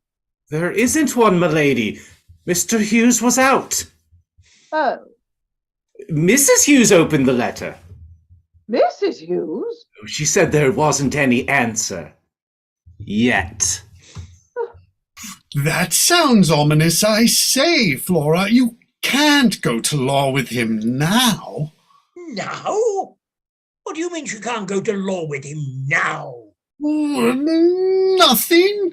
Only if she's written a letter to Hughes that his wife wasn't meant to see. Idiot! Was there anything in that letter you wouldn't like the world to know? Certainly not. Oswald, please leave us. Don't go, Oswald.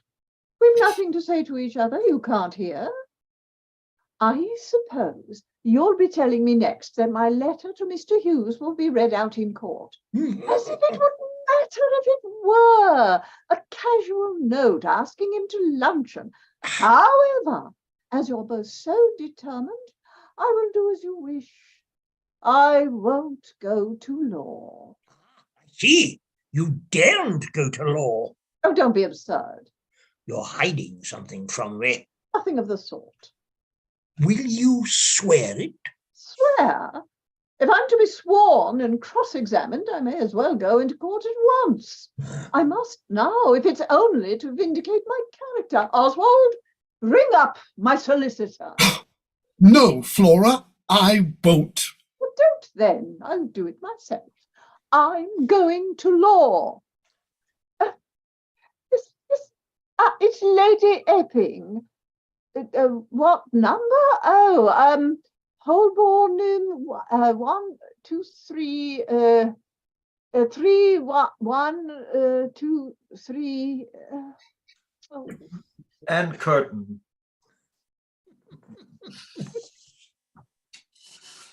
All right. You're enjoying this, Paul, aren't you? Yeah, it is a lot of fun. Let's see what time How is could it you now? not? I mean, really. Yeah, I know. 25 or 3, I guess that's long enough. Okay. Yeah. Do you want me to explain the solicitor, barrister, Casey thing? Why not? Yes, that would be great. Thank you.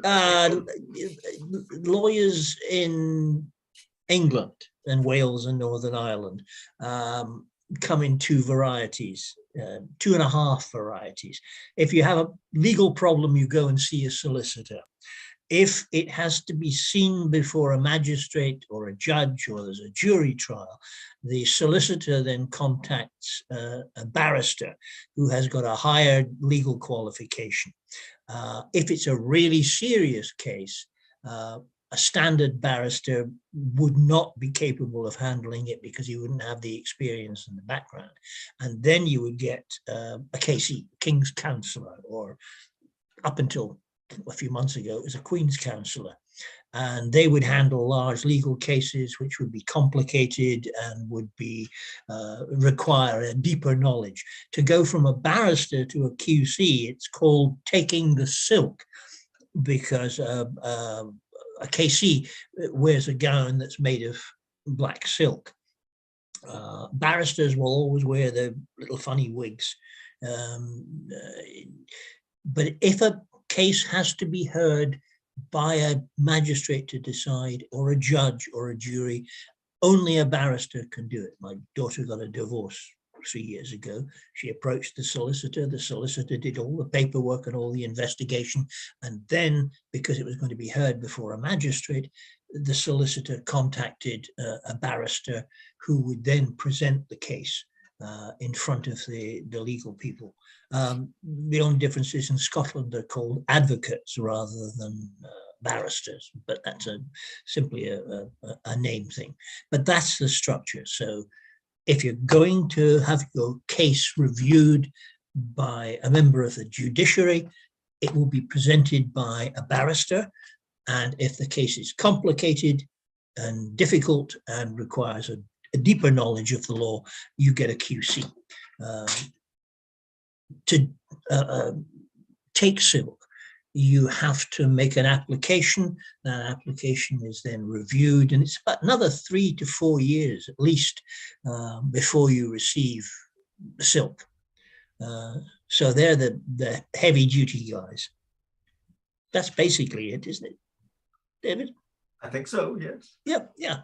So do they have to, like, for, since they're the King's Counsel now, are they paid for by the state or no? The client? No, the client has to And they're pay. a lot more expensive, I would think, as well. Oh yeah. So my daughter had to hire a solicitor to get the divorce up, and because her husband fought it, it was going to be heard before a magistrate. So they then had to bring in a barrister who was presented with all the documentation. I mean, the solicitor would do all the donkey work and create all the paperwork and hand it over to the barrister, who would then come and talk to the client and get any other information he needed.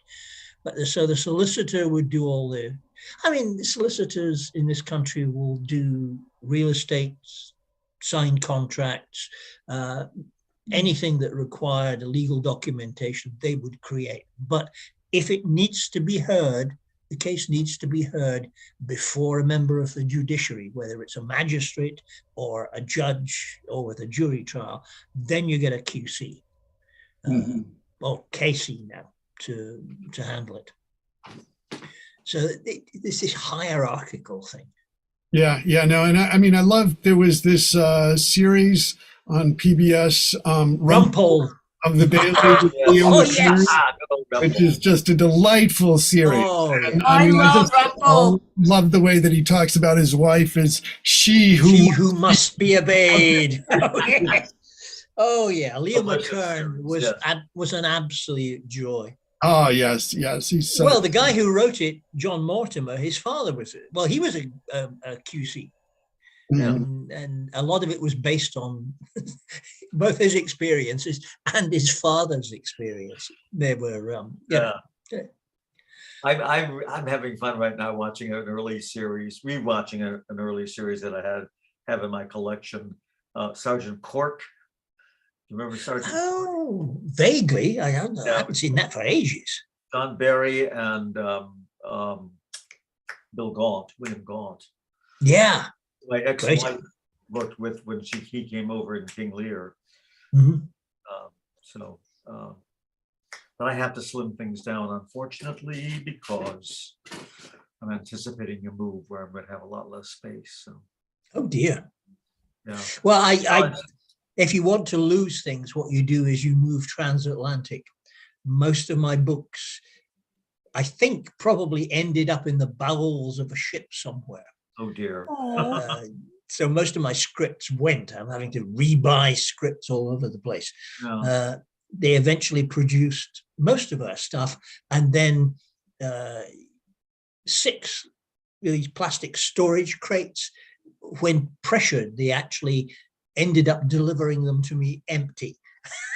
They weren't empty when they left New York. Oh no. Oh dear. So most of my 45 RPM singles and most of my scripts didn't make it. I only have what I brought over in 2 suitcases. Well, I'd be beside myself in that situation. Oh, I know. I'm old. I just can't cope with it anymore. I can't lose sleep and just sort of keep my eyes open and pick up scripts when I can. Yeah. Well. Well, I had too many scripts, because when I worked on East 73rd Street, a block away was a Ronald McDonald House. You know, the places where they put the parents of children with cancer up for free so that they could visit their little kids who are going through these enormous medical traumas. And they used to get money by selling secondhand books outside. But being Ronald McDonald House, they got the upmarket ones. So there were days when I went down there and there were a whole shelf of 6 foot of theatre scripts. And I would do a quick negotiation with the people selling it. Say, how much for the whole shelf? Yeah. My wife would throw a fit. A large bunch of stuff from my collection, of course, I got from Britain when I would take an empty suitcase with me. Yeah, so I could have something to pack all the stuff in that I schlepped back to the States. I know. That's the way to do it. Yeah. Anyway, let us continue. Is everybody here? Anybody missing? Yes. No, but all right. The scene is courtroom 10, King's Bench Division. The courtroom is crowded when the curtain arises. Judge Ray is enthroned opposite the audience. On his right hand is the vacant witness box. In front of him and below him sits the associate at his desk, with the usher standing near. In front of the associate's desk is the solicitor's table with Lady Epping and her solicitor, Lord Epping, Lady Lucy Lister, and Paul Hughes and his solicitor seated round it. On the right of the witness box and facing left are the 12 jurymen in the jury box. Facing the jury box are the benches where the counsels sit. Lady Epping is represented by Mr. Craven, KC, and Mr. Hickory and Paul Hughes by Clinton Perry. Besides all these people, there are also present many barristers, solicitors, clerks, newspaper reporters, and sketch artists and general public. Evelyn Hughes and Miss Berengaria Mortimer are accommodated with chairs in front of the jury box, and on the bench on either side of the judge are seated Lord Oswald Bruce Bannerman and Miss Vanderhyde, who has now become Lady Oswald Bruce Bannerman, Lady Beecroft, and other smartly dressed ladies. May it please your lordship. Gentlemen of the jury, the Countess of Epping is the plaintiff and Mr. Paul Hughes the defendant. The claim is to recover damages for the infringement of copyright of a play written by plaintiff and entitled Two Sins and a Woman, and to restrain the defendant from again performing his play entitled Smoke Without Fire, which we claim is substantially a copy of the said play. The defendant has pleaded denying that Smoke Without Fire is in any sense a copy of Two Sins and a Woman. Upon these pleas, issue is joined, and these are the issues you will have to try. May it please your lordship, gentlemen of the jury. I should like to mention here that the plaintiff is a personal friend of mine. Is there any objection to my hearing the case? Not the slightest, my lord.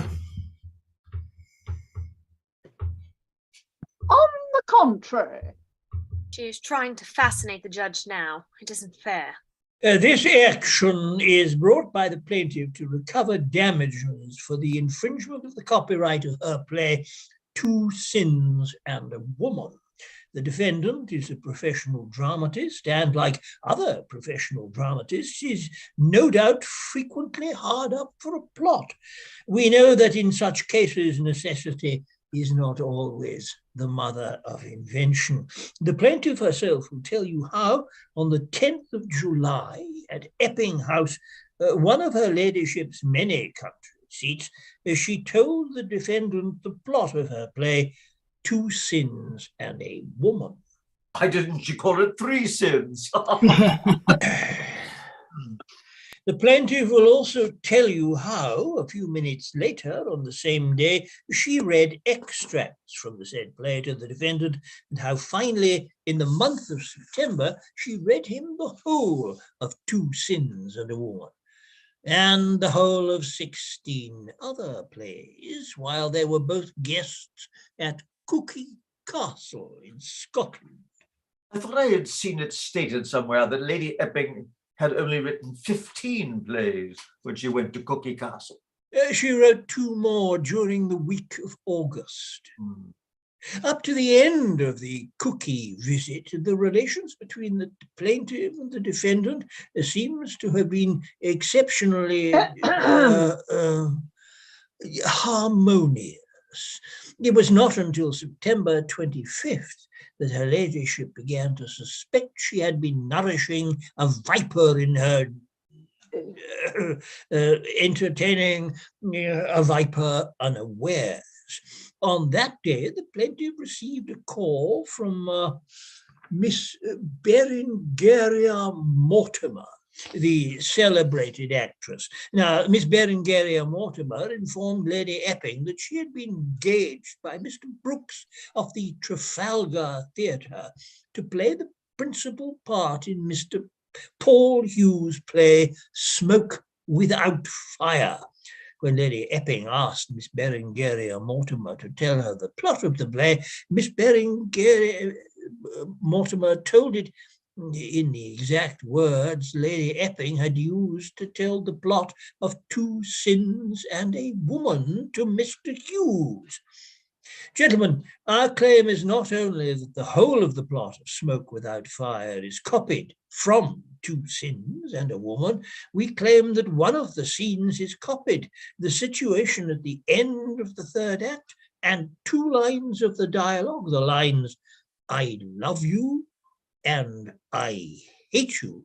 And now, gentlemen, you are doubtless aware that Smoke Without Fire was not a success, but we claim that if Two Sins and a Woman had been produced in its place, it would have been a success. And that if it had been a success, Lady Epping's 16 other plays would have been produced and would have been successes too. It will be for you to calculate what our profit ought to have been. Seems to me, Mr. Craven, that that would be almost as difficult as estimate as an income tax. Oh, it's not for me, my lord, to improve upon the methods of the present government. Gentlemen, I hope you will remember that the plaintiff, although a countess, is also a woman in search of justice.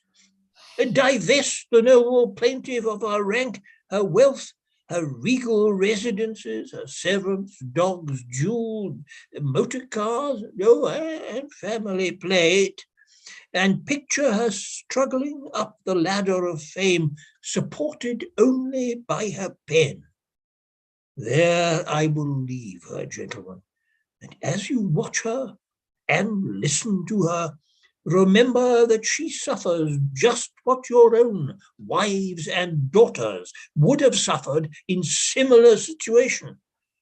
She has the same hopes and fears, difficulties and dangers, the same red blood tingling in her veins.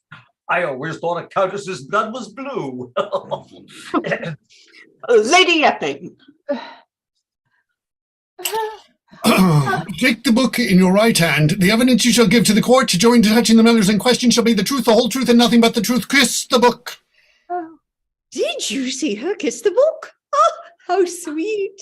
Silence in court. You are Flora, Teresa, Maud, Adelaide, Platon, Bing, Countess of Epping, Viscountess Epping, and Baroness Epping in the United Kingdom, Baroness Leopardtown of Leopardtown in Ireland, Viscountess Peake and Baroness Clack in England, and a Lady of Justice of the Order of St. John of Jerusalem, the plaintiff. yes. And you live at Epping House, Leopardstown Manor, Peak Park, Clack Court, and Berkeley Square. Yes. You have written a number of plays. Yes. Have any of your plays been produced?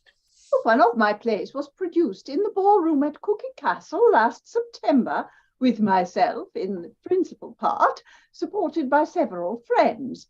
The ballroom was crowded with several more friends, and all the indoor and outdoor servants. We had a very great success. So that you would not consider yourself a novice in matters connected with the stage.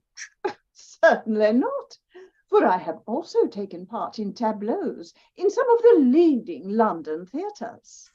Do you remember the 10th of July?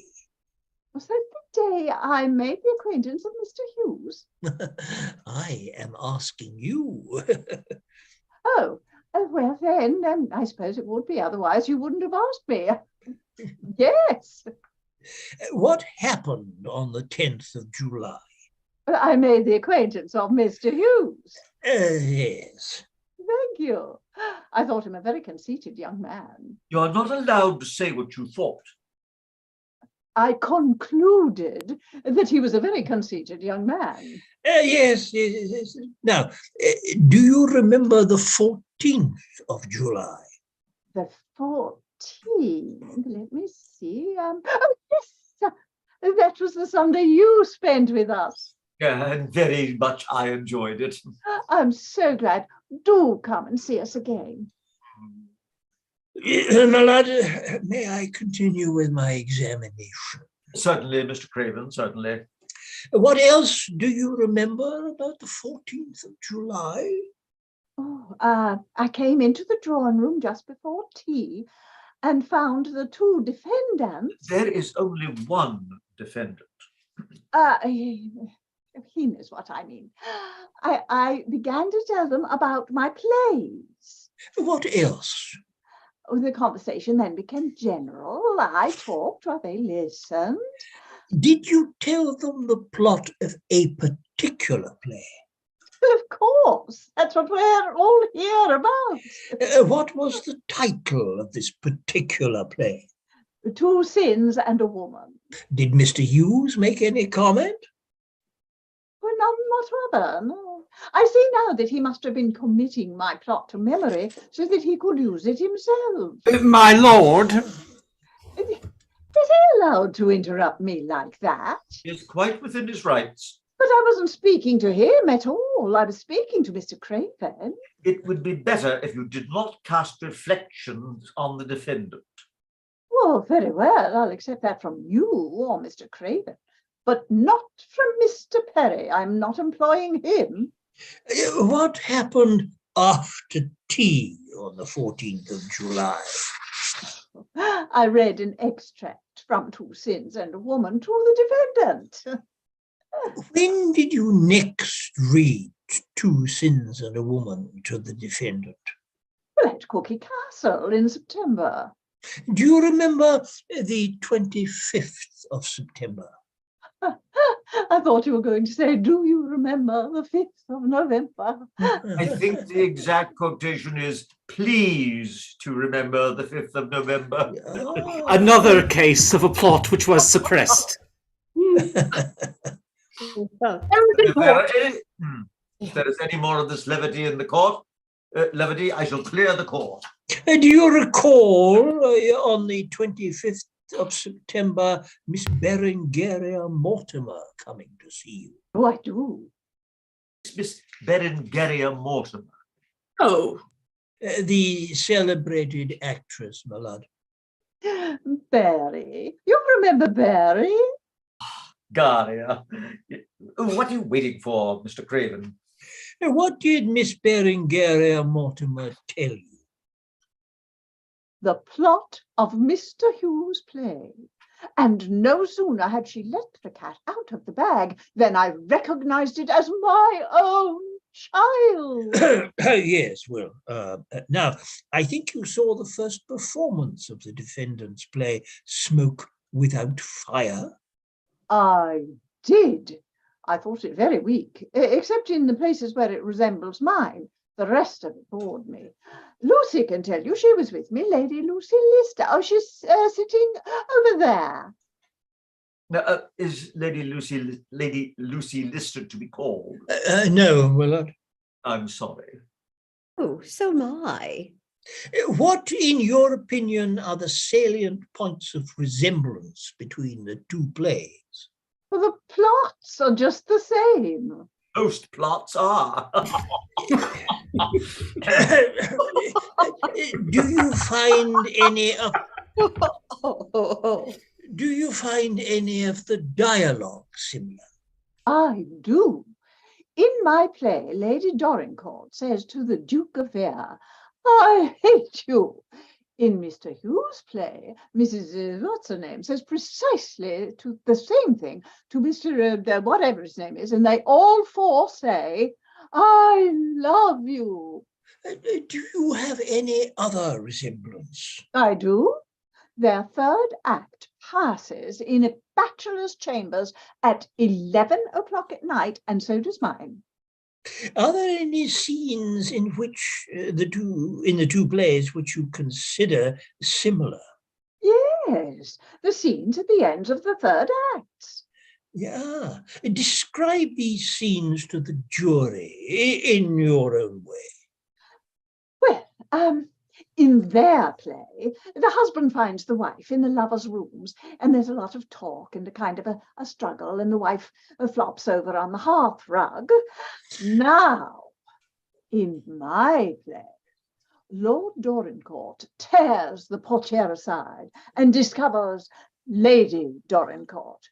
Lillian, is that you? He says. And she says, yes. And then he turns to the Duke of Vere and says, I never thought you would do such a thing. And the Duke stands like this. Never a word, just stands like this.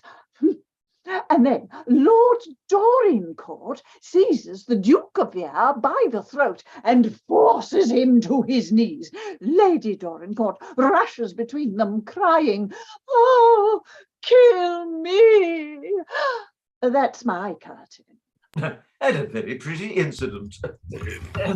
Oh, Is it not true that you offered to tell Mr. Hughes the plot of your play? Oh, I don't remember. Do you suggest that he asked you to tell it him? Oh, he may have done so. Wormed it out of you? I don't think I know that expression. Was Mrs. Hughes present? Oh, she may have been. Was she? Yes! I suppose you will not deny that on Sunday afternoon, the 14th of July, while you were having tea with a number of friends, you announced your intention of collaborating on a play with Mr. Hughes. You were there and heard me. Will you kindly say if this is not so? It may have been. I don't want it may have been. I want yes or no. Yes or no. Yes or no. Oh, couldn't you come to us for Christmas? now answer the question. Would you mind saying it all over again? I've forgotten what you asked me. Do you remember what it was? I wasn't attending. We will pass on to yes, now this great success you say you had when you played your own play before your own servants. I never said I played my own play before my own servants. Yes, you did. No, I didn't. You said just now you had a great success at Cookie Castle before an audience mainly composed of servants. Not my servants. Whose servants? My father's. Oh, well, your father's servants then. We won't quarrel about that. I suppose your father's servants had to applaud you. Do you? Had they? That is a question for Lady Epping's father's servants. A very good retort. I nearly made it myself. Well, anything else? You are not allowed to ask me questions. My own side will correct me when necessary. This question of the third act's both passing in a bachelor's chamber. I suppose you don't think you have the exclusive right to use a bachelor's chambers at 11 o'clock at night. How dare you say such a thing, as if I should have a dream of... I mean, to use them in an artistic sense. Oh, don't explain. Let us pass away from this very disagreeable incident. I love you. Mr. Perry. I hate you. Oh, I see. Was that really, Mr. Perry? I must take exception to your language. I was quoting Lady Epping. That's no excuse. Lady Epping is not supposed to know the etiquette of the court, and you are. I am obliged to your lordship. These lines. I love you and I hate you. Don't you realize that they are very commonplace? I do now. Didn't you realize that as you wrote them? No, it was as you spoke them. I really must ask you to treat me with more respect. No, poor little Mr. Perry. Oh. Lady Epping, it has been suggested that you insisted on telling Mr. Hughes the plot of your play. Only by Mr. Perry. Is it true that you forced your play on the defendant's attention? No, he wormed it out of me. Thank you. Oh, can I come out? Goodbye. Now you're satisfied? Silence in court. I'm the plaintiff. And that is the plaintiff's case, my lord. May it please your lordship. Oh, Gentlemen of the jury, my learned friend in his opening speech asked you to remember that the plaintiff, though a countess, is also a woman. At the same time, he has lost no opportunity of reminding you that, though a woman, she is also a countess, as if on that account she has a special claim upon your sympathies. Now, gentlemen, I hope you will not be snobs, but like the freeborn lower middle-class Britons that you probably are, you will support a poor defendant against a rich plaintiff, whatever the rights of the case. The defendant, gentlemen, is no charming woman, such as you have just seen. He is merely a man, but he is an Englishman. Hooray! With all those fine and noble qualities which have made Englishmen what we are: courage, veracity, brawn, all the domestic and conjugal virtues coupled with a taste for sport. Could such a man be guilty of robbing a woman? This story, gentlemen, which Lady Epping claims to have invented, is literally as old as Adam. Who are the eternal hero, heroine, and villain of drama but Adam and Eve and the serpent? Boil almost every play down to its component parts, and you find out 3 old friends at the bottom of the pot. Are we to hand over the copyright of the book of Genesis to Lady Epping? Did she create Adam and Eve? Is she the author of their fall? Did she invent sin? And are we not to be allowed to participate in it? Gentlemen, are you going to surrender this precious heritage, or will you rise in your might and give a brother Englishman fair play? Silence in court! this demonstration is really most uncalled for. Mr. Paul Hughes. He'll never be able to answer their questions. He'll be worse than he was at the interview. Take the book in your right hand. The evidence you shall give to the court and jury touching the matter in question shall be the truth, the whole truth, and nothing but the truth. Kiss the book! You are the defendant, and you live at Monrepos, Edgware Road? Speak Yes, up. my lord. Mm-hmm. Yes. Please don't address Mr. Perry as my lord. No, sir. Don't be facetious. I didn't mean to. It's my face. No, I really don't talk so much. I really must put a stop to all this chattering frivolity. Do you remember the 14th of July? Yes, my wife and I were staying at Epping House. Lady Epping read me extracts from several of her plays. Tell us briefly the circumstances. It was after tea. You just gone out for a walk with Lady Beecroft. Address your remarks to the jury. The judge and Lady Beecroft. No, we don't want this. Did you steal any of Lady Epping's ideas? Don't interrupt while I am examining the witness. Did you steal any of Lady Epping's ideas? That is a question for the jury, Mr. Perry. I am obliged to your lordship. Then I may take it you did not steal any of Lady Epping's ideas. No. Yes. Which do you mean, no or yes? But if he means I did steal them, I mean Don't no. trifle with the court, Mr. Hughes. Remember, you are on your oath. Yes. Yes, he did steal them. No. Well, which way is it? Yes or no? I think he means yes. I object to the way my learned friend is leading the witness. I will put the question in another way.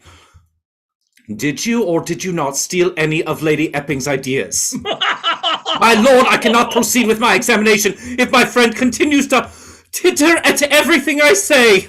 I didn't titter. I laughed. You tittered. What's the matter? Why don't you answer the questions? Stand up straight and take your hands out of your pockets. You're a most unsatisfactory witness. Isn't the judge hard upon him? Your play, Smoke Without Fire, did not run very long, I think. 3 weeks. A complete failure. Success d'estime? In spite of your play being such a disastrous success, Lady Epping claims to be the author. She says our plots are just alike. I once heard a learned judge say, most plots are. That is our defense, my lord. Our author claims that it is impossible to write an entirely original play. They have all been written. One more question. Is your play, in your opinion, entirely original? It is. We have heard that on Sunday afternoon, the 14th of July, the plaintiff read you an extract from Two Sins and a Woman. Yes. The play was produced... But I thought it never was produced. If your lordship will allow me to finish my sentence, the play was produced from a black tin box. Have we the black tin box in court? But you can't produce the play, you produce the black tin box. Is that the box in which Lady Epping keeps her plays? I believe so. Did you see that box at Cookie Castle? Yes, I think so. No, don't think so. Be sure. Yes. Let me see the box. I think the jury ought to see this. Make haste, please, or I may drop it on the usher's head. There is a remarkable thing about that box. It won't lock. You had easy access to that box. No. But it won't lock. Oh? I suggest to you that the box won't lock. I'll take your word for it. I further suggest that it was perfectly simple for you to take the play out of the box had you so desired. No. You knew where Lady Epping kept the box. Yes. Where did she keep it? Under her bed. Silence! You are a successful dramatist. I believe so. Altogether a most exemplary young man. No, that question is a question for the jury. Will you give us your definition of an exemplary young man, Mr. Craven? Indirectly, my lord, by proving that the defendant is not one. Oh, that's what they call a sensation.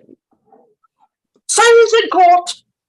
My learned friend in his opening speech scorned the suggestion that you have robbed Lady Epping because you are such a model of all the domestic and conjugal virtues. Yes. As a matter of fact, I think that you are separated from your wife. Well, I can explain that. I won't trouble you for an explanation. You are separated from your wife. It's all about a letter. What letter? A letter which was addressed to me and which fell into my wife's hands. A compromising letter? Well... Answer the question. Was the letter compromising? Yes. Ah. In a way. Do stop talking. I never heard anything like the way you run on with irrelevant remarks. Who was the letter from? I don't remember. Don't remember? Don't remember? No, my lord, I don't remember. My lord, I believe Mr. Paul Hughes is in court. Mrs. Paul Hughes is in court. No doubt she will remember. No, she doesn't. Neither of us do, but if your lordship insists, I will write the lady's name on a piece of paper. Yes, better. Oh. My lord, it was not my intention to use this letter, but since my friend has introduced the subject, I propose to put it in as evidence. Evidence of what? Evidence that this is nothing but a trumped-up case. Oh, my lord! Sit down, Mr. Craven. I submit that this letter clearly shows that the plaintiff and the defendant had quarrelled, that it was a quarrel of a most private and intimate character. I further submit that her ladyship's only motive in bringing this action is revenge. My lord, this letter cannot be material to any of the issues raised. It was you who introduced the letter, Mr. Craven. I think we must have it. No, no. I will read the letter. It begins. My lord, I protest. Snatch it. My dear, My lord, my dear. Gentlemen, perhaps it will be sufficient if I read the letter. As your lordship pleases. Oh. Yeah, I think we must hear what the plaintiff has to say about this letter. Let Lady Epping come back into the box. Hand the letter to the witness. Did you write that letter? Well, I must read it before I can be sure, mustn't I? Did you write that letter? Well, it is something like my writing. Ah! That's not saying I wrote it. You admit the writing resembles yours. Oh, but there's so much similarity in handwriting. You see, modern women are so much alike. We talk alike, we dress alike, all look about 30. So it's not surprising if we all write alike. I am not asking you for general statements. I am asking you if you wrote that letter. And I submit it has no bearing on the issues. Answer the question. The question... Did you write? I write so many letters. Did you? Oh, I'm trying to think. Did? September the 25th. Now, what did I do on September the 25th? I know. I went to Peckham to open some baths, and then... Did you write that letter? Oh, dear Mr. Hughes, can you lunch here on Tuesday? Just ourselves do come at Epping. Well, I can quite believe I wrote that. I write dozens and dozens of letters every day. Oh, that wasn't the letter she wrote at all. Well, how can I possibly remember them all 3 months after? Who could? Ask any woman if she can remember. Stop! Stop, my lord! Epping, Lady Epping! Hey, stop that! Stop that! Go away. Go. Look what I've done. Are you aware that you have committed 2 most grave offences? What? Your conduct amounts to perjury and contempt of court. What? You have sworn to tell the truth, the whole truth, and nothing but the truth. Yet you deliberately make false statements and destroy documentary evidence. Never have I met with anything so flagrant. I must commit you to the cells.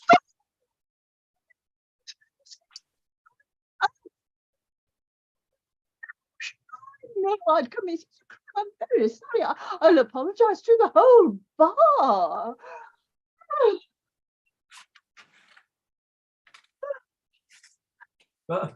You really did not know you were committing an offence in tearing up that letter? No, indeed I didn't. I tore it up because I always tear up letters as I've read them. I never thought I should be sent to prison for it. I think we had better accept Lady Epping's apology and proceed with the case. Oh no. Let's drop it and get out. You two, you settle it between you. I'll pay all the costs out of my own pocket. If you can't get the money from my husband, try my sister-in-law, Lady Oswald Bruce Bannerman. I withdraw my case. You may withdraw your case if you choose, but to withdraw it now looks rather... Oh, my lord, may I be allowed to explain? Certainly. May it please your lordship. Oh, gentlemen of the jury, it has nothing to do with the letter. I withdraw my case because I have no case to withdraw. Mr. Craven ought never have allowed me to bring this action. I saw that during Mr. Perry's very able speech about the Adam and Eve and Satan. Oh, this is not a case of plagiarism at all. It is a case of a coincidence, one of those instances of 2 clever people both thinking the same thing.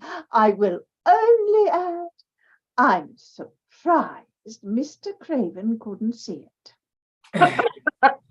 Before the court rises, I should like to compliment everybody concerned upon the able way in which this case has been conducted. I agree with Lady Epping, it should never have been brought.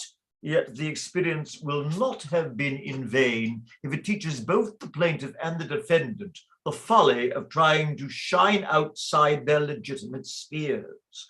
Mr. Hughes, the author, posing as a man of fashion, Lady Epping, not content with the Countess's coronet, trying to find room on her head for a wreath of laurel leaves. What a sorry spectacle. As incongruous as if a judge should mistake himself for a jester. Mr.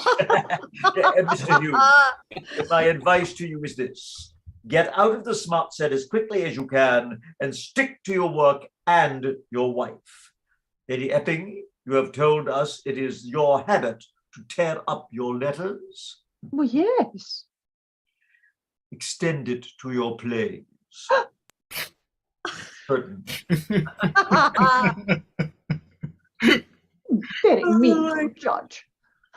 Yes, very- well, at least you're not going to jail, sis. You know, he's got some. You got to sort of let him have his due, since yes, perjury because he just read the letter, and destroying documentary evidence, and I don't know. People do like tearing up their letters and lying about them. I guess that's something that does not go out of fashion. No, never mind.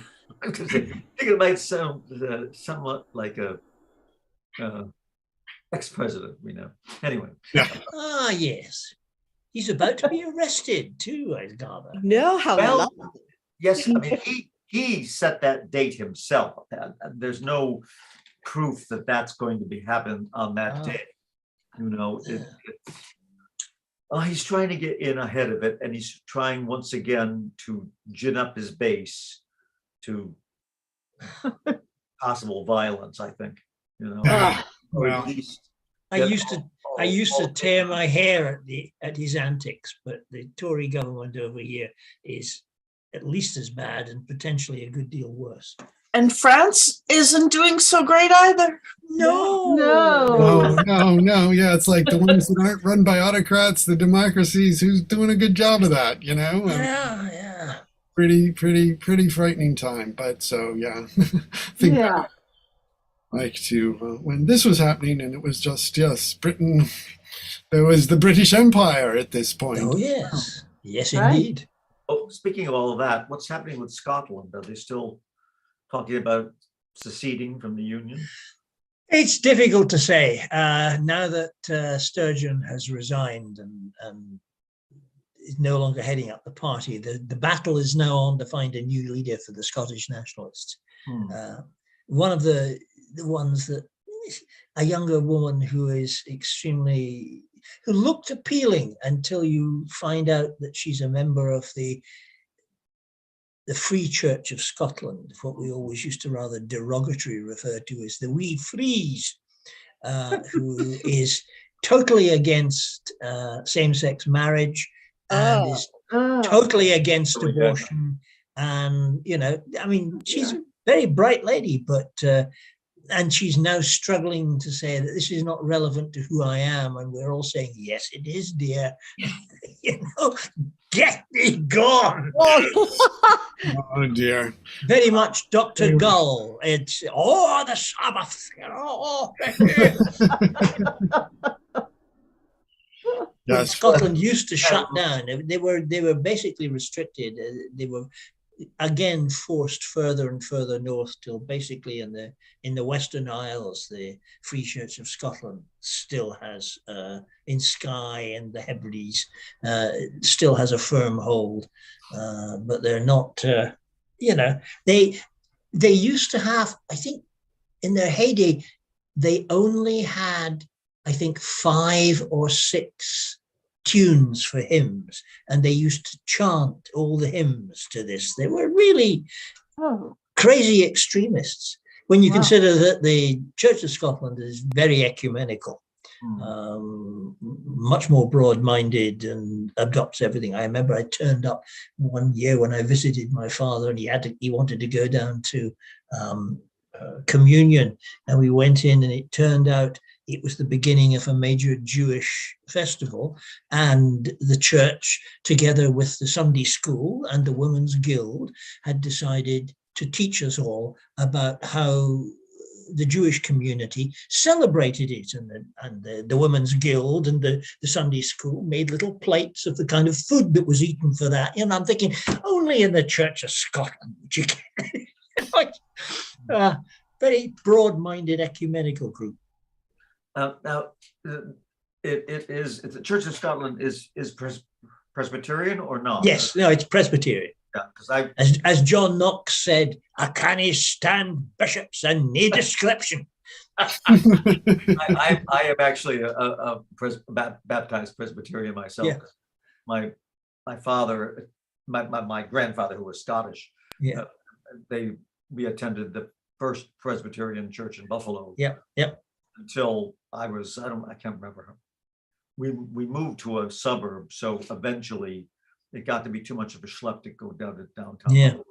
So we became Congregationalists, and then very close church close to us. Yeah.